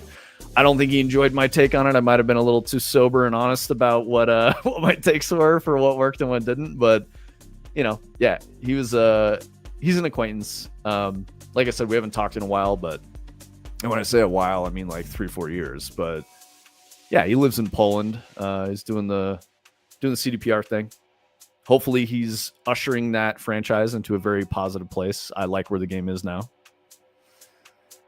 But yeah, that was one of my introductions to the game industry and like meeting a game developer. And it was funny. I was just bullshitting with this dude about Star Wars: The Old Republic. It turns out it was him. If you guys have seen me wear, here, I got it right here. This was a game that he worked on as design director. I've got a couple of these beanies. The game was canceled before it launched, but I went to one of their like special community like beta tests at a PAX. You know, we got the VIP treatment because we're homies, so we got free beanies and shit and got to hang out. We didn't have to like sign up to get into the event or anything. Shadow Realms was interesting. MMO combat mechanics, but an asymmetrical dungeon crawler, which was kind of weird. So you like build your squad and you would be pushing against monsters and like trying to like defeat monsters in different encounters and shit. And the monsters were all controlled by another player who was adversarial to the group of co-op MMO style players. So I thought it was interesting, but the game is dead. And they were building that out of Austin. I don't know if you remember any of that, Adder, or if you were close to any of it. I don't remember what studio it was. It was with Dallas Dickinson was the studio head maybe, or the project lead for Shadow Realms. And then Gabe was, Gabe Amatangelo was his like design partner or whatever. But yeah, we had fun hanging out with them dudes. I should hit him up. It's been a while.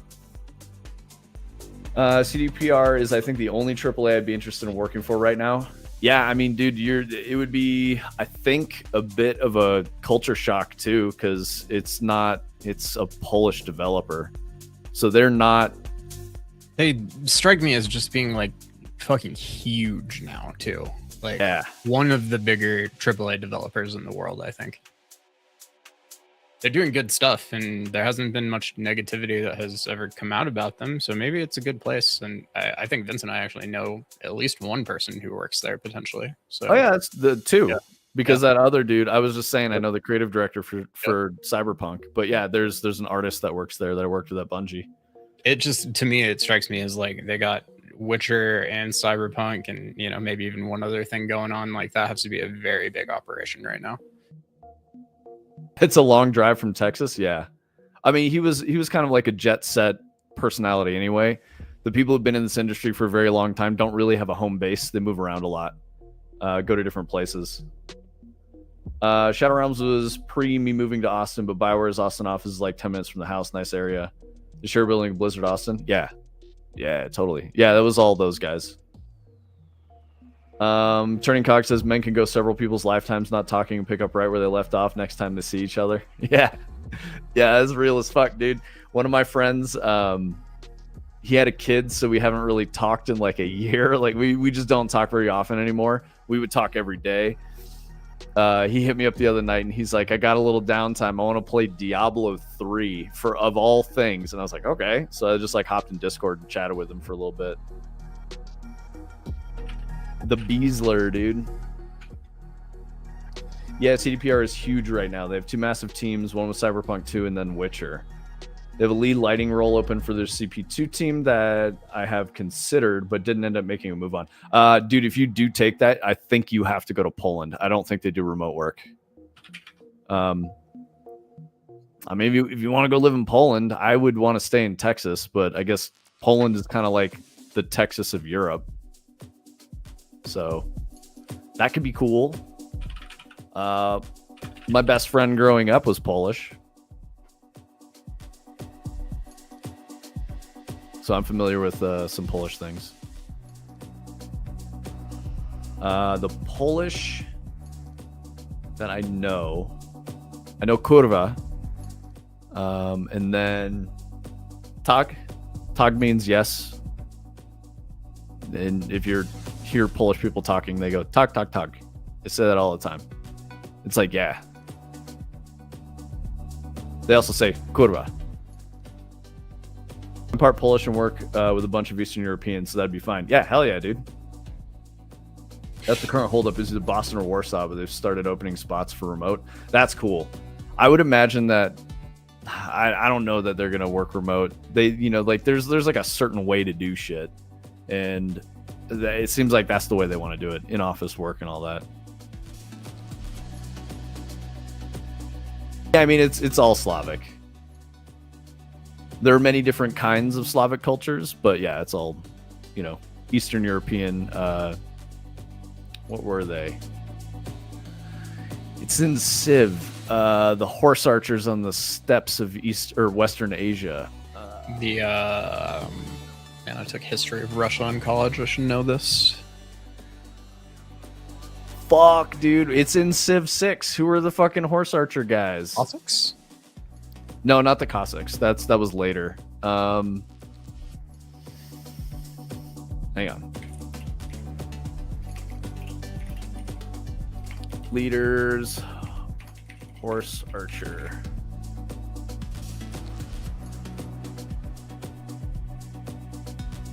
Is it Civ 5 that I'm thinking of? Scythia. That's it. Tamiris of Scythia.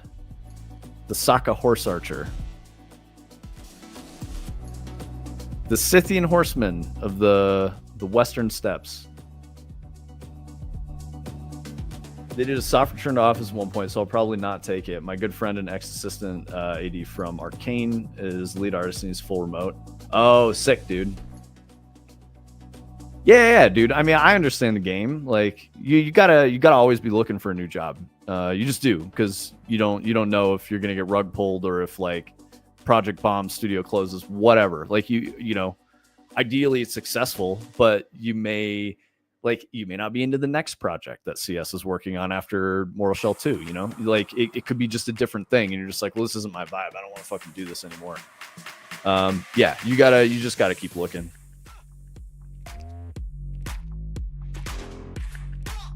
Yeah, and from everything you've said about that place, it sounds really fucking cool, man. It really does. Sounds like awesome people, really cool projects. The leadership appears to have their heads on straight, you know, just based on what you've said about working with them. So yeah, that sounds cool. I wouldn't want to leave either, but you know, at the same time, do you think you have like a 15-year career there? Probably not. Like, if you work at one game dev studio for 10 years, you're not going to be happy. You're really not going to be happy. Doesn't matter who you are. It's just going to suck. Everything changes and turns into shit. That's why you got to like take a thing to a certain level, reach your goals, and then let it live and go make a new thing. Just start over. I will be right back, Tony. Okay.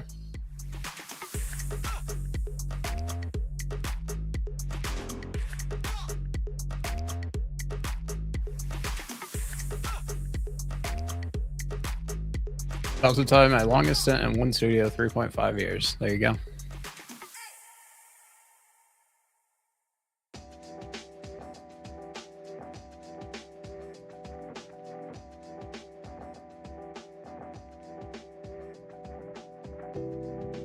counting in half years is wild. Nice.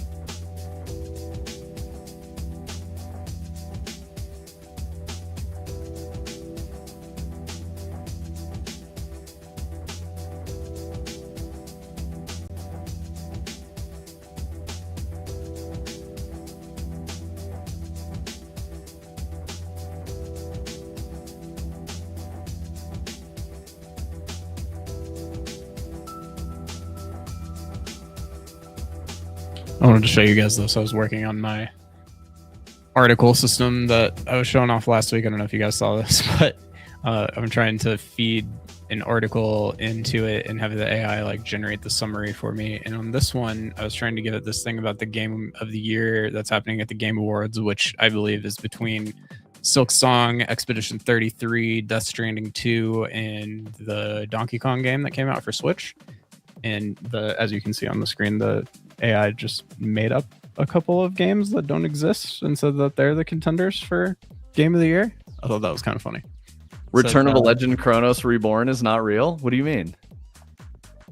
I don't think it is. Yeah, and like Ethereal Echoes, that's not a game. And so I don't know. It's really interesting. I told it, I was just like, get the content out of the article, format it, put it on the page. It's just like made up its own article. That's incredible. But can do the thing now. I'm pretty sure where if I go in here, I think I can make that turn off. Yep. And like if we wanted to talk about KOTOR, I could hit this one. Yep. Or we could talk about like Sora and Disney. This is what I've been doing while we've been chatting, but it's kind of working now. Hell yeah, dude. Yeah. Turning Cog was saying, damn, counting in half years is wild. I mean, 3.5 years is kind of long in the tooth, Adder. Like, yeah, I feel you got a millennial hop before that, or you're leaving money on the table, they say. I'd be getting itchy. Well, I would just worry, like that's when attitudes and politics and relationships with people who've been there for a long time start to like have importance, and you're there to make a game. You're not there to fucking deal with bullshit, 6 months is a lot in the game industry years. Yes, it is. It's a very long time. Yep. Yeah, and the market's not normal right now. And nobody should be leaving their job unless they got a pretty good looking one lined up. Yeah, exactly. Like, unless you get an offer in writing. Even then, like, I don't know. The thing that always worries me is companies tend to say first in, first out. So, like, if you're the newest hire at a company and they go through a hard time, you will be the first person they get rid of, no matter what your role is or how good you are a lot of the time. And it makes people maybe want to stay at their job because you're not the first person in at your current job if you've been there for a while. Yeah, I mean, Adder, I don't need to give you any advice, dude. You're successful enough. You of all people don't need our advice. Yeah. Yeah, you'll figure it out, bro. Do actually enjoy the extremely chill work environment. Dude, that's the most important piece, man. Honestly, like that's one of the things that I care the most about with Fractal Grove is that we're like serious but also chill. Like, serious when you need to be, but also making games should be fun. It should. Like we're making things for people to have fun. It should be fun too. Like, take it seriously, do a good job, but yeah. I saw some piece of advice recently that was like the way to be the favorite person at your job is just to always be responsive. You don't actually have to do your job. You just have to like respond to people when they ask you questions or send messages to you, because it'll appear as if you're really on top of things, and nobody will even complain about you if that's the case. If they know, like, if I ask him a question, he's always going to respond. He always knows the answer right away. Like, that's 90% of like being a really good employee. And then, do your job well when you can. But like, people are generally not paying attention to the minutia of your job. They're paying attention to like the interactions they have with you. Yeah, Turning Cog, what's you're talking about just like advice. Are you trying to break in? I thought you were gonna be like indie boy forever. breaking in is really fucking hard, man. You just got to get someone to give you a chance, and then you're in.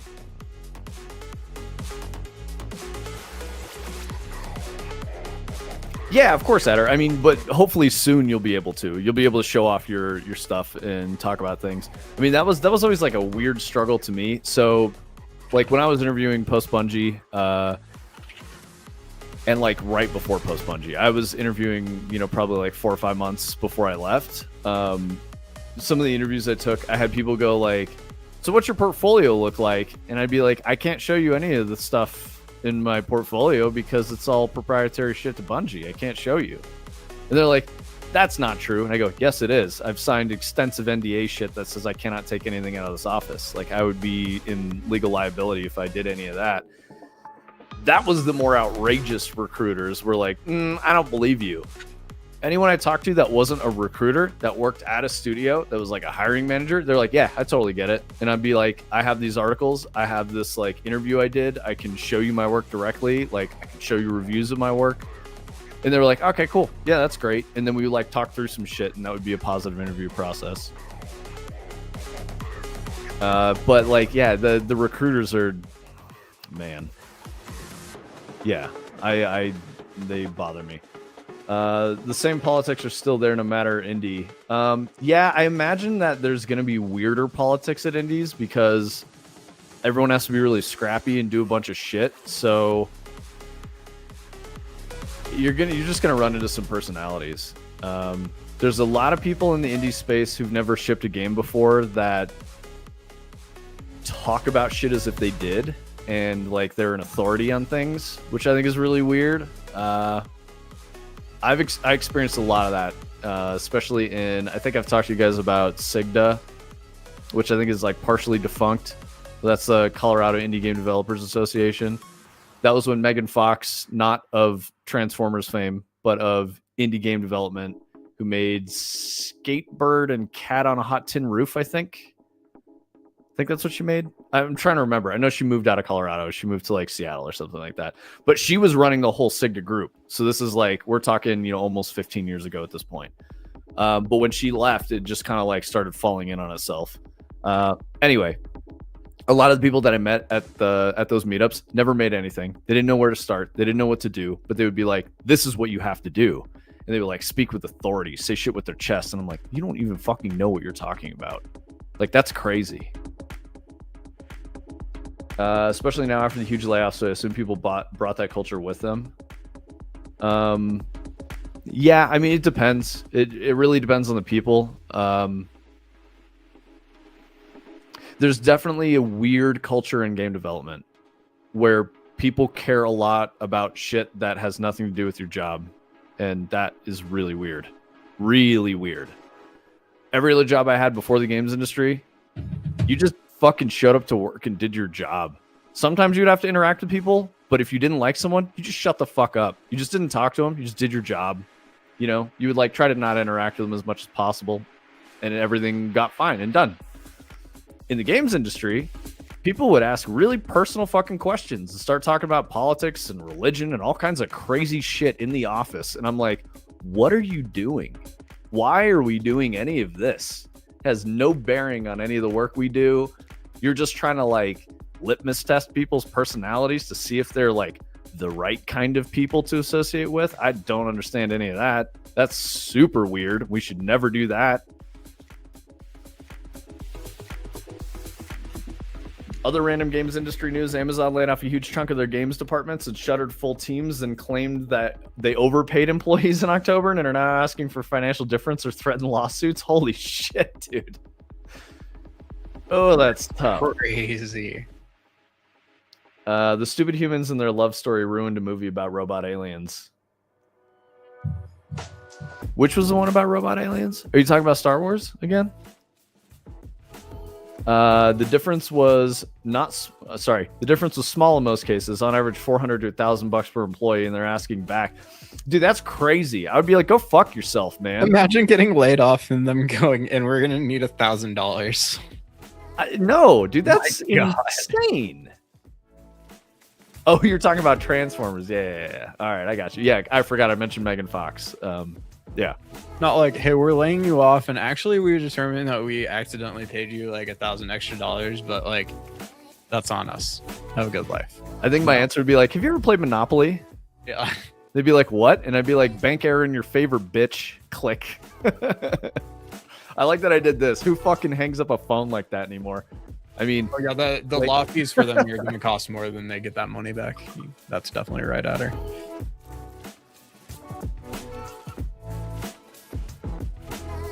yeah, kick rocks knowing full well they wouldn't go after it because their lawyers aren't free. Yeah, exactly.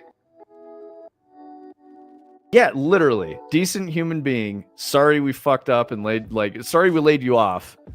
You know, that's a loss we take. Amazon of all fucking businesses are one of the biggest businesses in human history.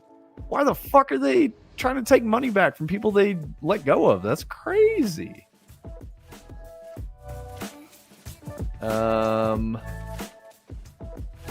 Let's see. I like that you always spell old with an E, turning cog. You very like Middle English, you know, from like 1400. Ye old turning cog. Oh, I get it. The turning cog is from a water wheel. Yes, dude. Either a water wheel or like a windmill or some shit. Insane, not even a blip on their financials. Yeah, exactly. That $400,000 is like a tax write-off for them. That's why they wanted it. Better quarterly financials for government stuff. You like how the word shape looks? Oh, okay, that's valid, honestly. No, I'm with that. Word shape matters, dude. Which reminds me, I think I've told you guys, at least when Anna was around a lot, how much I like Neil Gaiman. And I think word shape is a part of how he writes. He omits a lot in the choices of how he tells a story, but the words that he chooses are so good, and like they read really well. Everything just flows so nicely. Collectively, less than they spend on a single middle manager per year. Yeah, dude, that was wild, man. Middle management. Ugh. I feel like it's not a person's fault that they act like a piece of shit when they're a middle manager. It's the role, and it's how you get into the role of being a middle manager that is to blame, and the behavior is a symptom of that.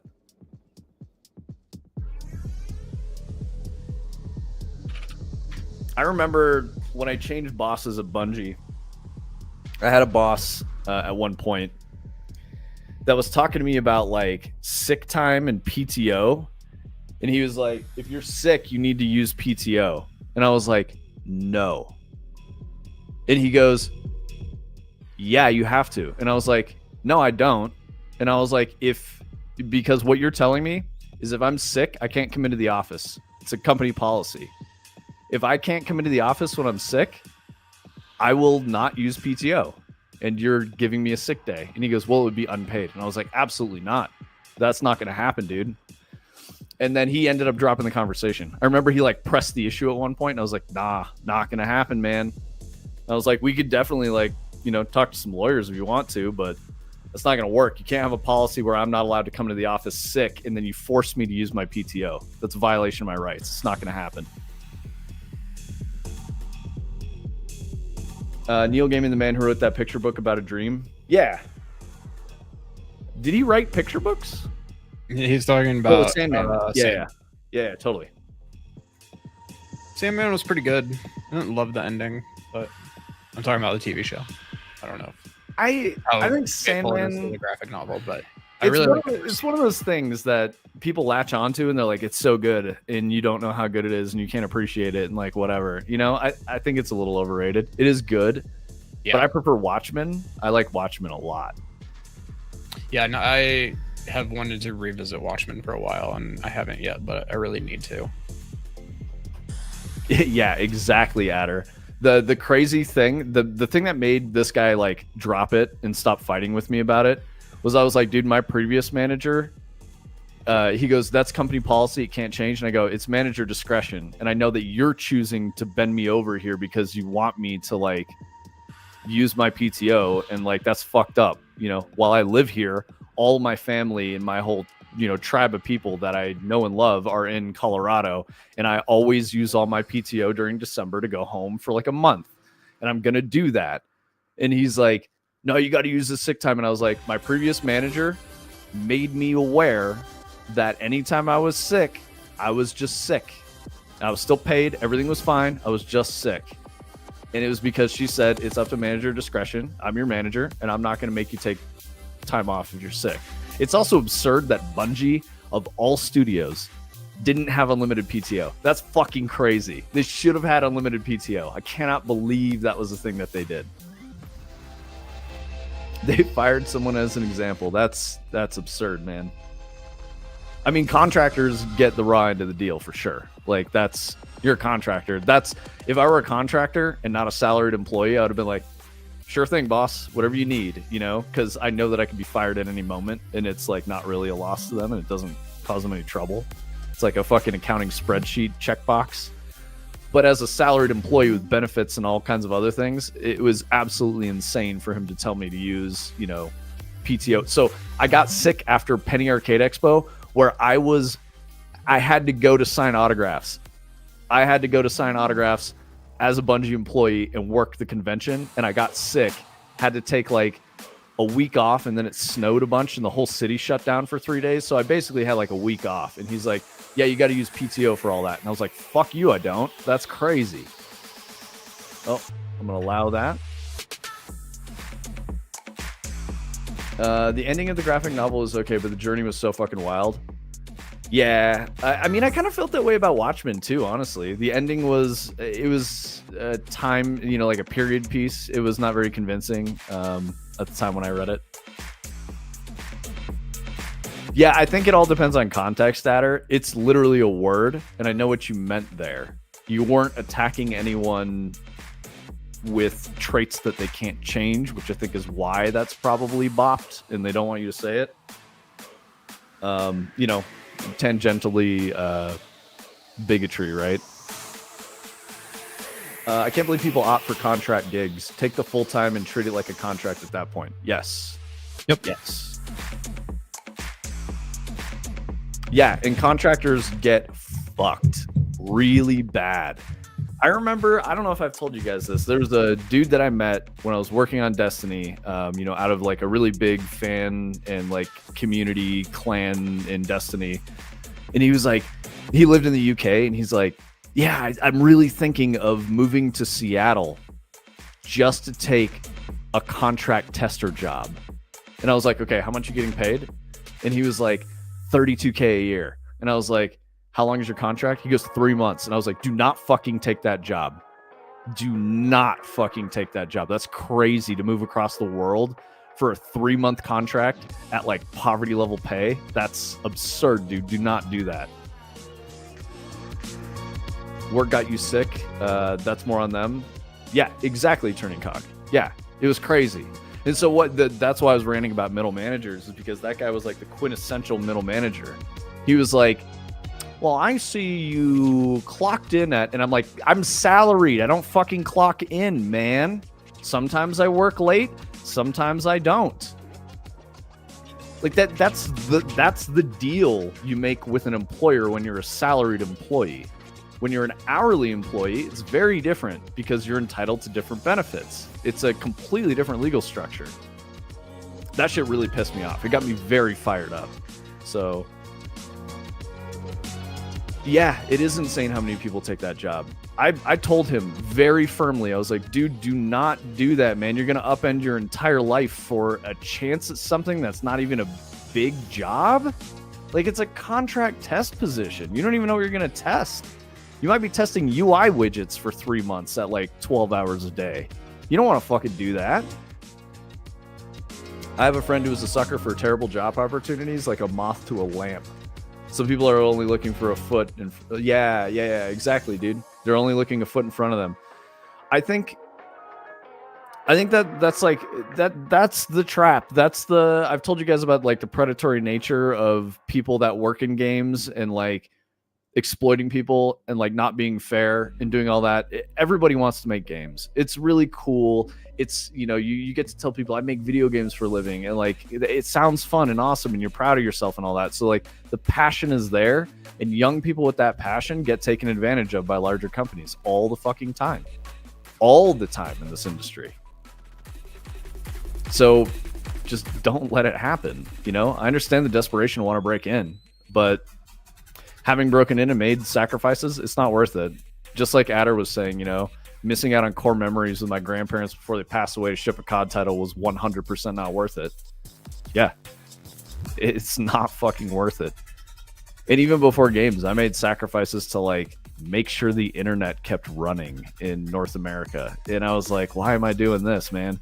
Why did I work so much OT? Because the management didn't fucking hire enough people to do this. Or like, you know, some VP did a business deal that they knew was not going to work out and put undue pressure on this other support team. Like, why the fuck would you do that? You guys have fucked up at a leadership level. Why is it my responsibility to bail you out? It's not. So I don't know. It's tough out there, guys. It's hard being a human with all this shit that we've been talking about lately. You know, we got all these like IP reprisals. Everything is slop. Nobody's making anything new and interesting. That's why we're doing what we're doing. It's taking some time, but we're getting there.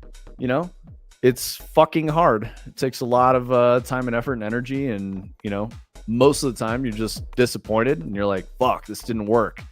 Well, we go again. We'll try harder. We'll do something different. That's the way it goes.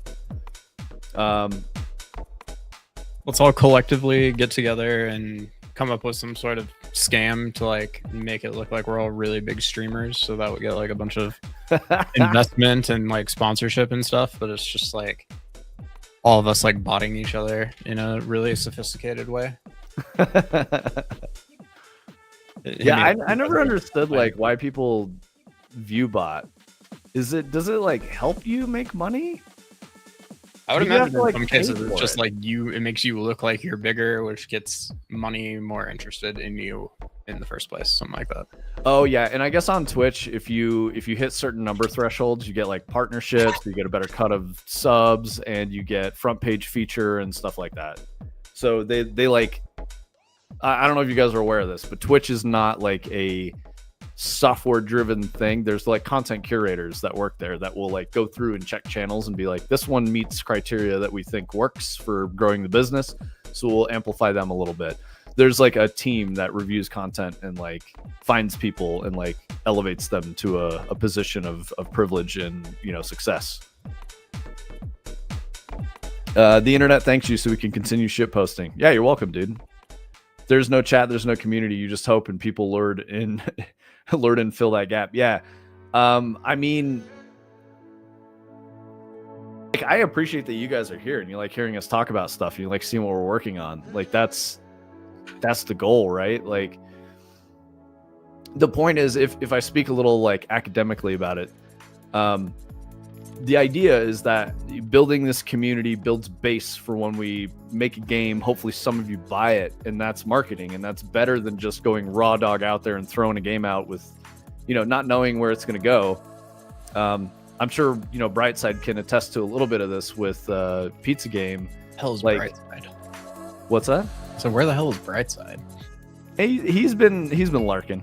You've been larking? But yeah, I think he can, you know, he can understand. Like, he put Pizza Game out, and his community, you know, is likely the chief supporters of the product. It's not gone broad outside of his community yet. You rang? What's up, brother? But yeah, I was talking about like marketing and stuff, and saying that Twitch is just live streaming in general is a really good marketing tool, because it's the way a live stream works is you're building a community. People come to, you know, be a part of the broadcast, right? They want to be here. They want to chat. They want to interact with streamer. That's a community. And if you're building a product and you have a community, you've already got a bit of an audience there, and that can help lift you off the ground a little bit. So I was saying, doing something like this is definitely better for success of your own products that you're building and putting out there in the market.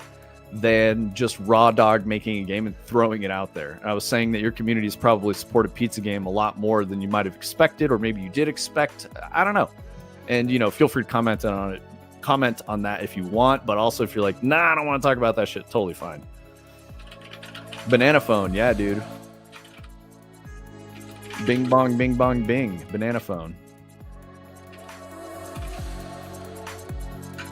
You keep the cash flowing view botting? That's got to be a zero-sum game or a game of losses. I don't know that there's any way that you could view bot for like ad revenue and make gains.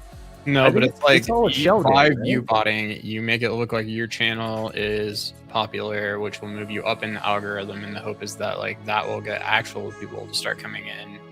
And yeah, I don't think they're using it to like make money. I think they're using it to like try to do the things that actually will make money, I guess. I don't know. To get the chance to make money. I think that's kind of crazy. I mean, just do the thing, you know? Work hard, do the thing. Don't quit. Keep trying. React to changes, and you'll eventually have success. That's how everyone finds success. You're seeding the numbers to dupe more people to hang out. I got you. So people want to come to like a bigger channel nobody's clicking on a stream that has 2 viewers. Yeah. But they might go to one that has 20. I don't know. Yeah. I've noticed, at least on this website, being around Twitch for a while, you know, like 10 years or something. Like I've watched Twitch since like early days, not when it was Justin, but when it was like Twitch first, because I was like curious about it. I didn't know what the fuck it was. And I've noticed that a lot of people who like real human beings who like to consume Twitch, people like LFQ, people like Turning Cog, you guys like to go to small number streams because you have this interaction. You get to talk to people.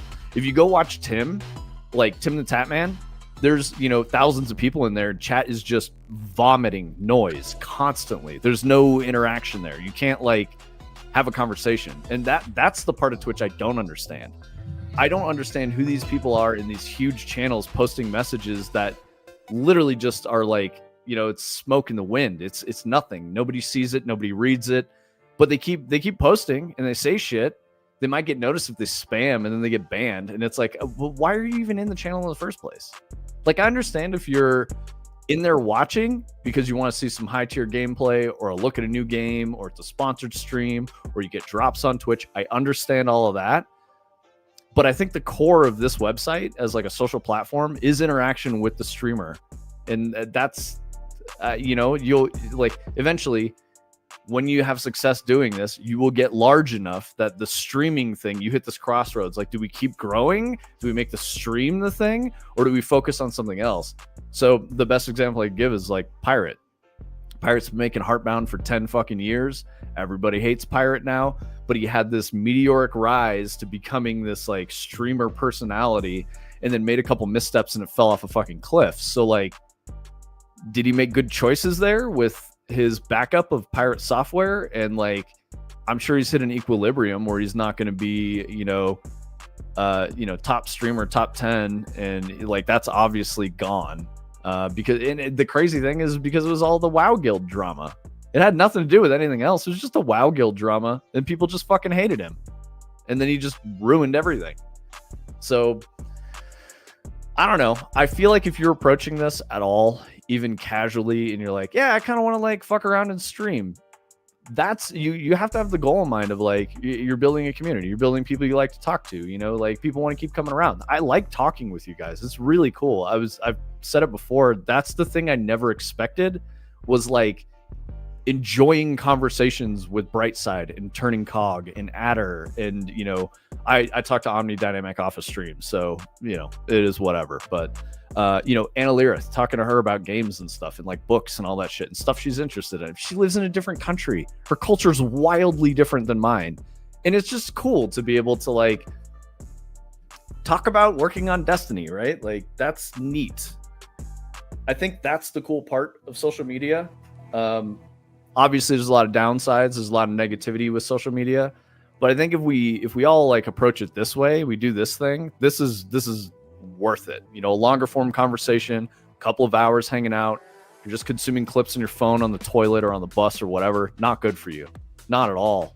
and you're like, well, this is my favorite streamer and this is the person I watch all the time. It's like, yeah, but you don't watch like Who Wants to Be a Millionaire and go, I fucking know, you know, who's the guy on Who Wants to Be a Millionaire? Is Jimmy Kimmel?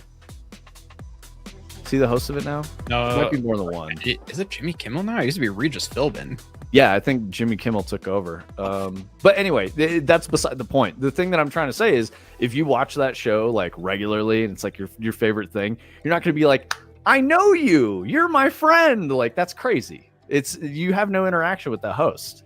So I don't know. I think that's what's more interesting about Twitch is like, you can talk to people, you know, YouTube chat too. Like when we have people over there, we interact with those people. It's usually dead. It's usually only AAA battery. But like, yeah, I met LFQ through Twitch.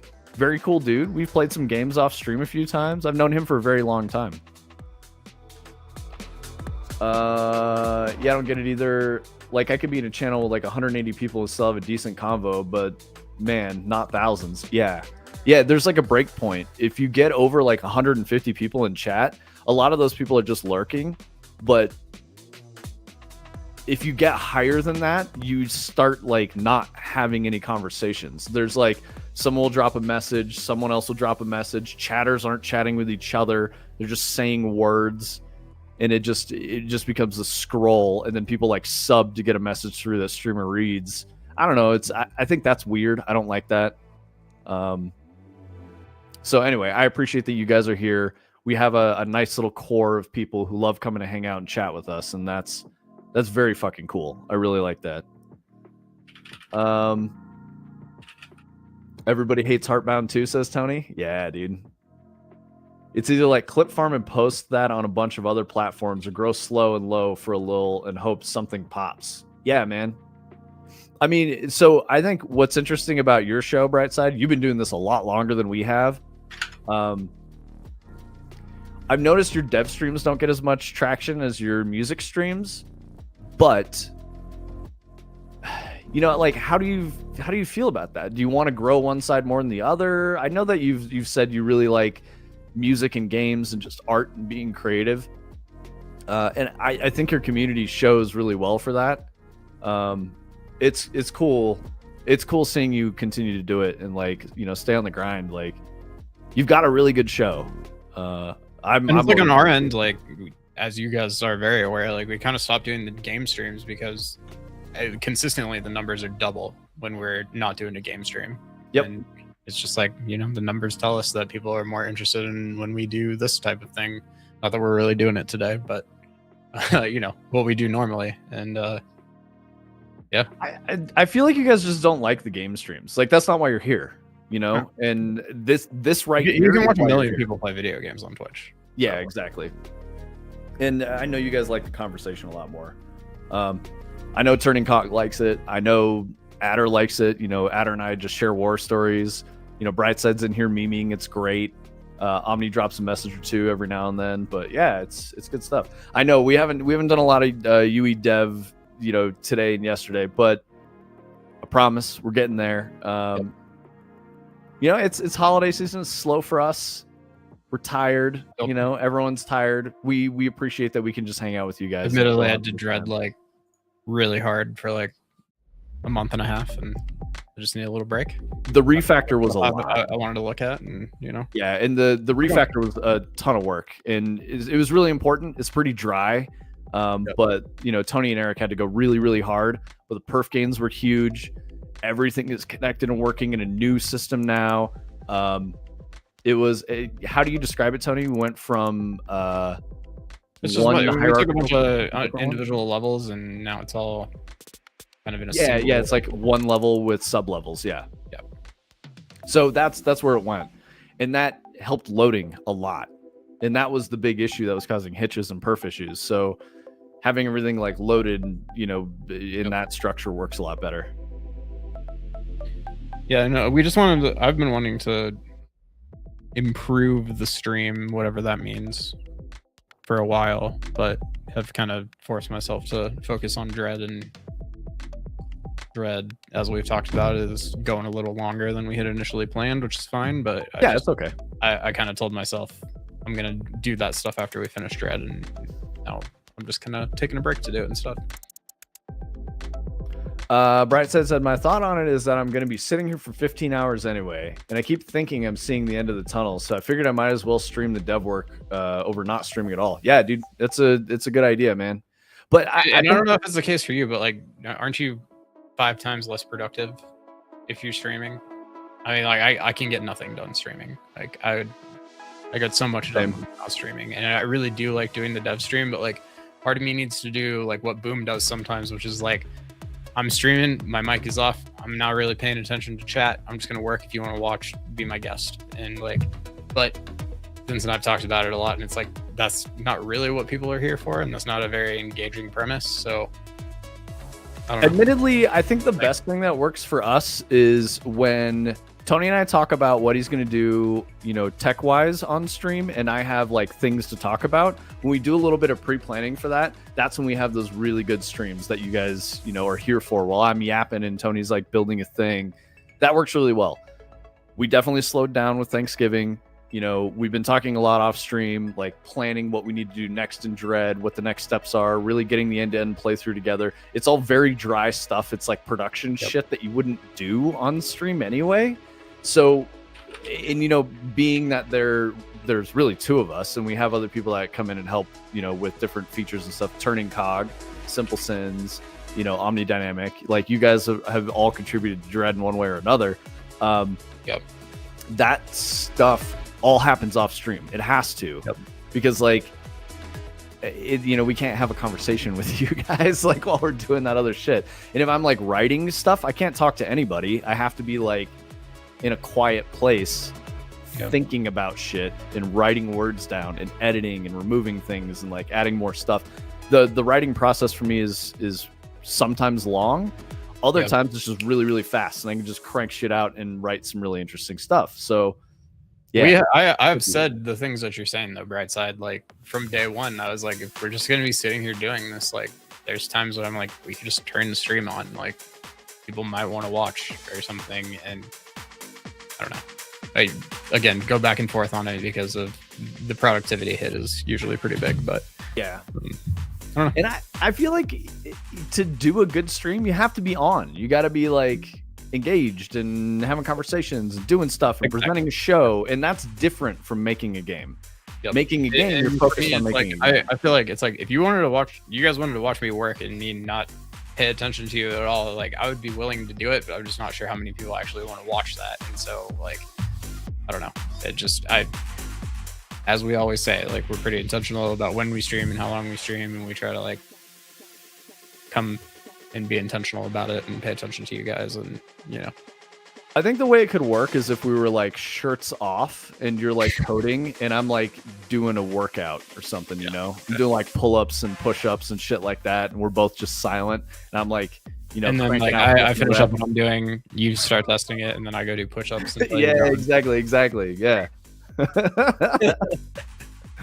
Brightside says, I don't blame him for not being there because I'm just sitting there moving nodes around. I kind of use the Pomodoro method, maybe like an hour of super focus and then I'll bullshit on a tangent for a half an hour.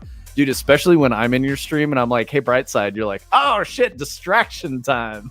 I feel like I do that to Boom too. Like, yeah, start talking about something and I can just see Boom being like, I want to get back to work. Okay. Yeah, no, I think it's cool, Brightside. You know, I appreciate when you're live and, you know, I'm looking to distract myself with something and I'll come in there and just start bullshitting with you and distracting you from what you're working on. And yeah, I think it works out pretty well. I spend so much time talking about tools or lectures or showing the same shit and it kills productivity, but it's nice to hang out while I get shit done. Yeah, how does your stream structure work, Turning Cog? I feel like, do you have a set schedule or do you just kind of like stream when you're feeling it? Because that might be the thing that's hurting the most for your growth. Having a set schedule, like, okay, think about it this way. We know the Brightside beat off is tonight. We know that it's at 6, at least my time. It's at 6 my time. That's when it starts. That shit gets numbers. Like for Brightside's channel, a lot of people show up for that. Yeah, there's like 20 people in the waiting room before anything starts even. It's the schedule. They know, you know, people know this is when it goes live. This is the show I want to watch. I'm going to put some time aside and go be a part of the show. So I think the schedule would probably help you a lot if you don't have one. And that's advice I got from professional streamer friends that I know. They were like, do a schedule. That's why we only do the 2 hours. I mean, we went over twice this week, but that's why we do 2 hours twice a week, schedule. And I mean, it shows. You guys found us. You show up. You know when we go live. You hang out with us when we're here. It's good. I stream when I want. I have more than 500 followers. I'm not real concerned about the numbers because then I have to be more entertaining. I mean, but that's the point of the stream, right? To be entertaining. That's why people want to come hang out. They want to be entertained by you. They're bored. They're looking for something to entertain themselves with. Conversation, watching what you're doing and knowing more information, asking questions, like all that shit is important. But I mean, do the stream you want to do. I think for me, if I think about like the value of a stream and how to grow and how to do other stuff and how it benefits the business, like that's why I start thinking about stuff that way. I'm like, what's our goal for the stream? What are we going to do? And admittedly, like obviously this week, our goals were not there. We were just scraping news and just shooting the shit. We got way too deep into conspiracy theories and politics yesterday. I didn't mean to do that at all. But, I think you guys appreciate it. And I appreciate that you appreciate it. So, yeah. You just want to share your process.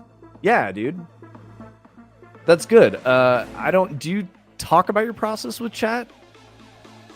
I don't know. I don't know why I'm telling you this. Like, do your own thing, man. If you want advice, I'm happy to talk to you about it. All the advice that I got are from people who like this is their job. That's like what they do, and that's all they do. And I'm talking about like large streamers that get thousands and thousands, and they're independently wealthy, all the way down to like the biggest BDO streamer. Like, which is weird. That dude will get like anywhere from 100 to 500 people. Sometimes I've seen him hit thousands, but like. Yeah, I've talked to a bunch of different people about all that shit. So this is just like a bunch of information that I got. Everyone kind of has a different take, but I follow like the common through lines that everyone has said about what to do with the stream. When I was streaming games, I was doing 20 average, and I saw where the road went and hopped off and did more mod support for others. So you were saying your viewer count was 20 average. Yeah, I think that's another thing that I got is like a piece of information. Don't be concerned with concurrency. Look at averages over time, because that's the indicator of growth. You have to look at like a quarterly period and be like, oh, this 3-4 months we saw this go up, and then you can sort of like analyze like what you were doing at certain times to make things be more, and you could try to draw correlations between that, but yeah, it's hard. Don't worry about the number of concurrent. That's not important. It's the schedule. It's talking with people, having like a personal connection. That's the most important thing. What do you think, Tony? Are we, I think it might be pizza time for me. Yeah, I'm trying to get this chat thing working real quick, but if you got to jump, I'll just get it wrapped up. And I don't, there's no rush. All right. Yeah, what's that? I think we're about done. Okay, cool. Turning Cock says, I also cuss a lot, and that's not for everybody. Man, don't worry about that. I cuss a lot too. I think there's a fine line. There's like a balance with how you swear and when you swear. So if it's just like filler words, then it can kind of be too much. Did we ever leave the intro screen? This is the chatting screen, Brightside. You still want to call first? I think I announced that Turning Cog got first today. He was here. He's been here. He's been chatting. The dude was here early. He said first more than once. He said first before we went live. He said first right when we went live. So I think we have to give it to Turning Cog today. I think he got it. You can absolutely still call first, but I don't know, I don't know what the rules are. I mean, you have a better line with Dick Falcone than I do, so maybe he knows the actual, like, he's the arbiter of who got first, right? Refresh Brightside. But yeah, I think I think that's the important thing about streaming. And you know, I most of my time on Twitch has been as like a viewer and like chatting with the streamer. Dick gonna give it to you? Yeah, dude. Brightside gets last. I don't think he gets last. If anything, last would be 2XP Gaming or yeah, because I think Sushi Fu was before 2XP. Was it 2XP? I'm sorry, man. I can't remember what the name was. It was purple. There was a 2, and there was like gaming in there somewhere. I'm looking. I'm trying to find it. Oh, chat history doesn't go back far enough. It goes back as far as Alien Earth in the conversation about who Vickers was. We about have all of the pieces in place here for first spot. So yes, that's going to be happening. Are you making a command so that it has to be like a command they type in? Or is it just a word first? We can decide how we want to do it, but I have the requisite pieces being that I'm timestamping all the messages that are getting sent and recording them, and it should be pretty easy to, you know, logically determine which one happened after a period of time with whatever condition that we want. So, you know, we could do it like this. We could pretend it's a democracy and let chat vote, and then we just do whatever the fuck we wanted to do anyway. What do you guys think? Should it be a command? How does it go? You guys are playing the first game. Yep.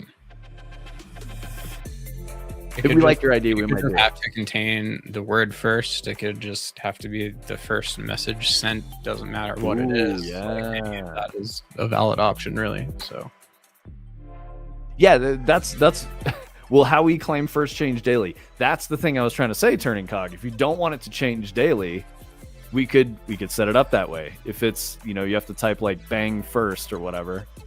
1 point. Oh, dude, that's great, Brightside. Redeem 1 channel point for first. I like that. Can we do that, Tony? Yep. And then I think the only other question becomes, is first as soon as we go live, or is first after the timer ends? Because it'll be very easy for me to compare a timestamp against when we went live, because I have a timestamp for that as well. We'll have to create a timestamp for the scene transition, but that's also possible. So, okay, so I'll talk about the nature of the rule structure in the first place. The nature of it was because we were getting you guys playing the first game, but then when we went live, we'd be like, "Hey, what's up, guys?" And it was just dead air. Nobody was there. So you guys were like competing for first, but then you wouldn't like chat and hang out. So what I'm trying to do is motivate you guys to chat and hang out when we are actually here, so you don't have to wait for us. So I think it could be after, I want to say after the timer ends, but you guys, you know, you guys can argue that if you think that's unfair. I'll give you the space to debate. First should be a command that tells you the rules of first. Yeah, dude, that's a great idea, Brightside. They're onto our bullshit. I mean, I just want to stream for you guys, you know? Like, that's the point. If we're streaming to nobody, like, feels bad. Feels kind of like a waste of time, you know? But okay, so Brightside was saying the first command should tell you the rules of first. I like the 1 point channel redemption, or 1 channel point redemption for first. So I think that's good. So Brightside's already setting the constraints here. The game designer, Brightside. The only problem with the channel point thing is that, like, you'd have to go into the channel point menu. Yes. And hit the correct button. And then we would have to have a thing that enabled that button. I mean, if we're going to go as far as something that enables and disables that button, it's like that button could exist until one person presses it and then it could disappear. Like that is also possible in the code. I know that for a fact. So I don't know that you have to get that crazy with it. I think it's okay if like everyone says first and then, you know, burns the channel point. Because like, what are you guys doing with channel points right now? You just stockpiling them? Scrooge McDucking around on your channel points? I mean, how many fucking channel points do I have? I have infinite. Oh, I'm on the wrong fucking thing. My bad. I have 30.5 thousand. I have 120,000 channel points, so I could get first until the end of my days. Very nice. Lana Lux has one that's called Ascension. 53K, 83K, big numbers. Love to see that, boys. We got the channel points mafia. We need to give you guys the ability to like bully with your channel points, but I don't know how you. I mean, all of these things become very possible with our new system. So like now the chat overlay that you're seeing on the screen, that's running on our shit. That's our chat overlay. Nobody needs to provide us our chat overlay anymore. So we got shit like that going. What does Ascension do, Brightside?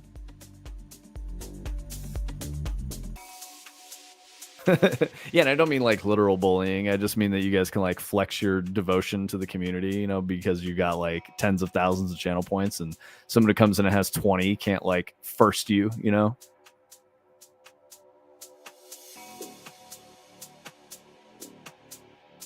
Oh, it's just like a first. Oh, okay, I got you.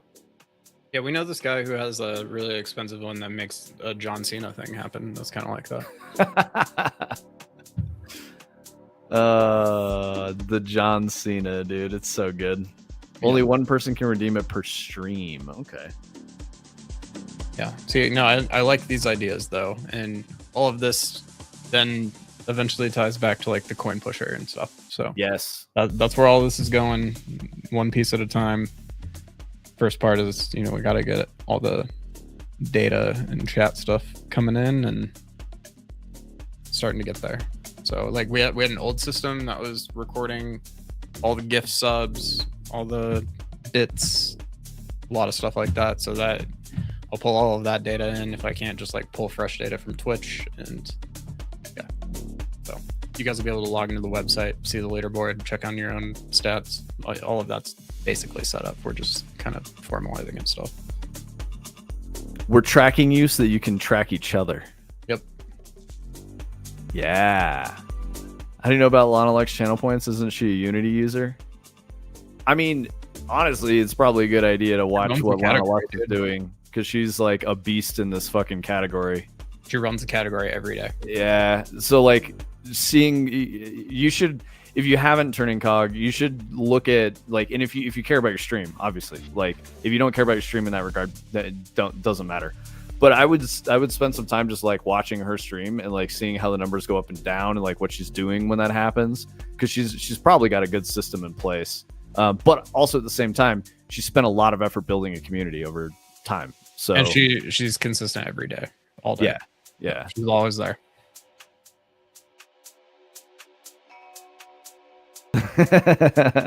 You think I'm only flirting with you and the Fractal Grove guys turning cog? Says Brightside. I'm just shit posting a Brightside. You guys are extremely incestuous. Anytime I go on a game dev stream, I see Brightside and turning cog. Sometimes boom. Hell yeah. Yep. No, it's great. I love that that you guys have accepted us. Like that's huge. It matters a lot. And it, you know, you guys aren't the biggest contributors through subs or any of that, but that's okay. We still love that you guys are here chatting. You guys are definitely some of the biggest like chat contributors, you know, conversation wise and stuff, which is the whole fucking reason to do this, right? Doug is streaming in software and game dev right now with 5.1 thousand viewers, and the next person down has 195. Doug just bullying everybody. That's tough, dude. You really go up against Doug, unfortunately. But like, what are people? And yet, no, he does stuff with chat. It's all very chat interactive.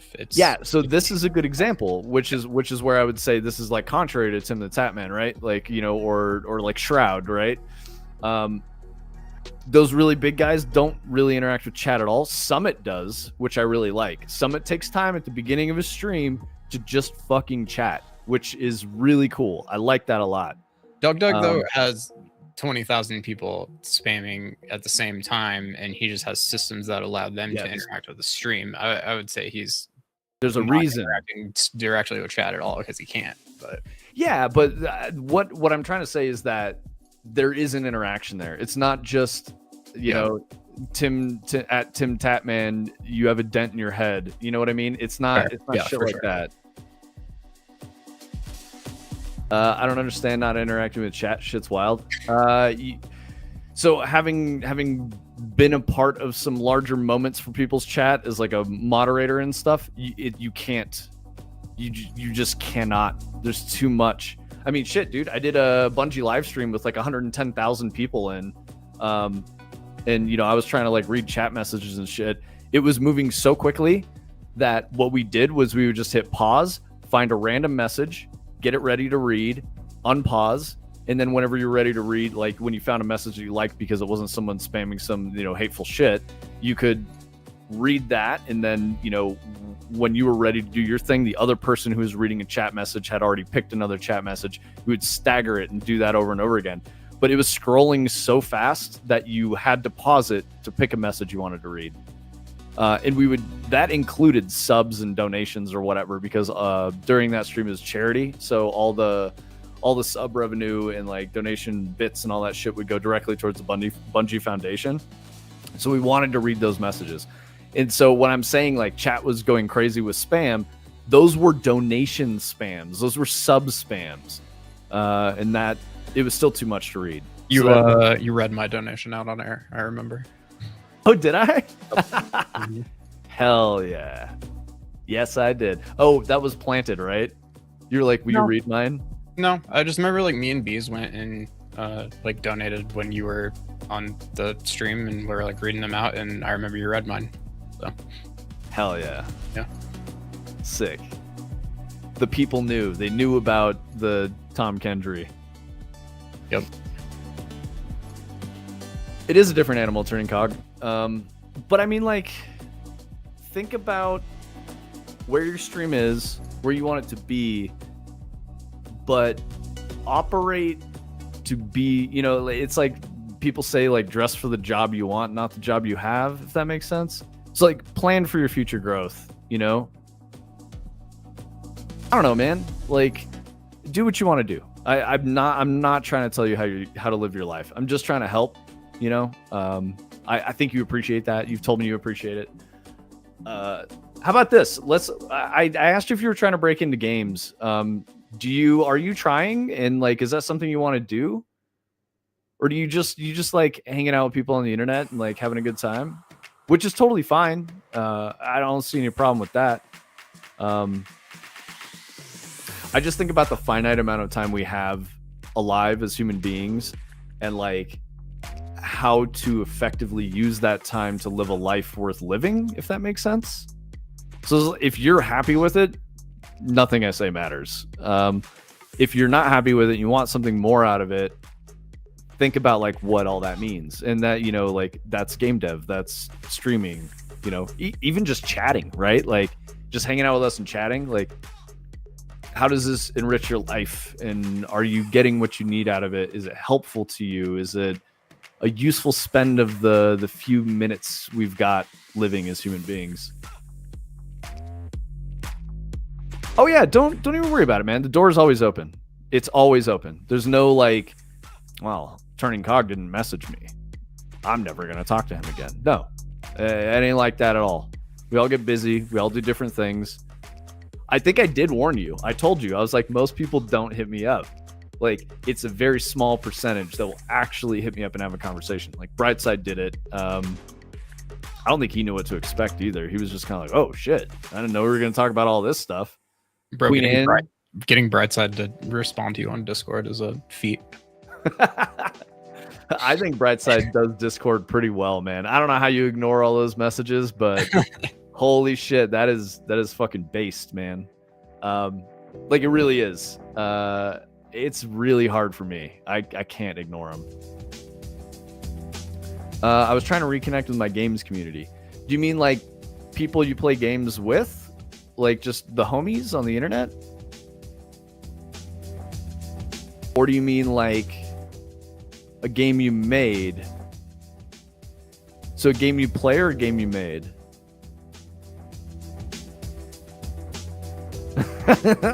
No, dude, that's perfect, Brightside. I read them, mark them unread, go back to them, and never do. No, dude, don't. It's all in fun. Don't worry, Brightside. The community you started in a game you play? Okay. Well, think about it like this. How's the community going to find your stream and come back around? And like, how do you... I think one of the other things that helps a lot, and we stopped doing this because, you know, Christina was helping us with it, Anime was helping us with it, but we don't have a person doing social media management right now. And if we did, it automatically has an impact. It does. If you're like tweeting and Instagram posting and shit like that, and responding to YouTube comments and whatever, if you have all of those things like interacting, growth occurs. So if you want your community around the game that you guys play to grow, you know, maybe go to the subreddit and, you know, be active there. If there's like a Discord channel or something, like go there and be active there. Do things with a community that already exists, and, you know, become an established member of that community and like help that grow, right? Like, then it'll help you grow. People will be like, oh, I really like this Turning Cog guy. He's really good at, you know, whatever game, and he's hosting games and like holding events and shit like that. It's literally what Jeff Keighley does. But Jeff Keighley has parlayed all of that into millions of dollars with an awards show that's self-congratulatory. So you can do it in a more innocent way that's not gross, right? And still achieve a goal of having a community of people. That is the community manager job in games. It's doing all of that. Yeah, Dev never slows. Yeah, it never slows. Well, you got to get to your pizza. Yeah, we got to go order some pizza. We got to get ready to watch the Brightside beat off in like an hour and a half or so. Bro, the Game Awards is on an hour. You're going to have to watch Jeff Keighley talk about Silent Hill meets Doki Doki Literature Club. Ugh. Adder, are you still around? You guys did something at the Game Awards? I don't know if Adder's still here. Enjoy the Zaza. That's a different kind of thing, bro. Dude, I gotta see if I can get some pizza tonight now. It sounds so good. Yeah, I'm gonna get some pepperoni passion blackjack pizza with extra cheese, the old world pepperonis, the regular pepperonis, some black olives on there. It's gonna be fucking good. New York style crust, so it's all floppy, dude. Yeah, that's what I'm gonna go for. That's literally what I always get anyway, so. That sounds awesome to me. It's so good. Yeah, I don't think Adder's here. If anything, I wanted to check out if Mortal Shell is going to be at the Game Awards. I think he told me no because of how expensive it is. Yeah, I wasn't sure about how I read that message earlier. It like partially exited my brain, so yeah. If it was there, I'd want to check it out. 45 minutes probably, but yeah. Anyway, Adder, if you're still around, you hear me talking about it. If you guys do a thing at the Game Awards, please just send me a clip if you've got it, because I don't want to have to watch this Jeff Keighley shit show. Just drive 20 minutes and steal Vince's pizza. I mean... So it's like 45 minutes probably. Yeah, it's a little longer. Yep. But you're always welcome to a slice of my pizza, Tony. With better planning, I'd be there. Yeah. Double A teammate finna drop a mill is how I read that. Yeah, that's how I read it too. All right. Everybody have a fantastic weekend. Brightside, have a wonderful beat off. Turning Cog, I hope you have a great stream next time you stream. Thank you for hanging out with us. Thank you for making us some lamps. Who else am I missing? Adder was here, but Adder's gone now. Boom was here. Yeah, Boom popped in and said hello. Adder was around for a little bit, yapping. That was great. But yeah, we will catch you guys next week. Everyone have a wonderful weekend. We will see you then.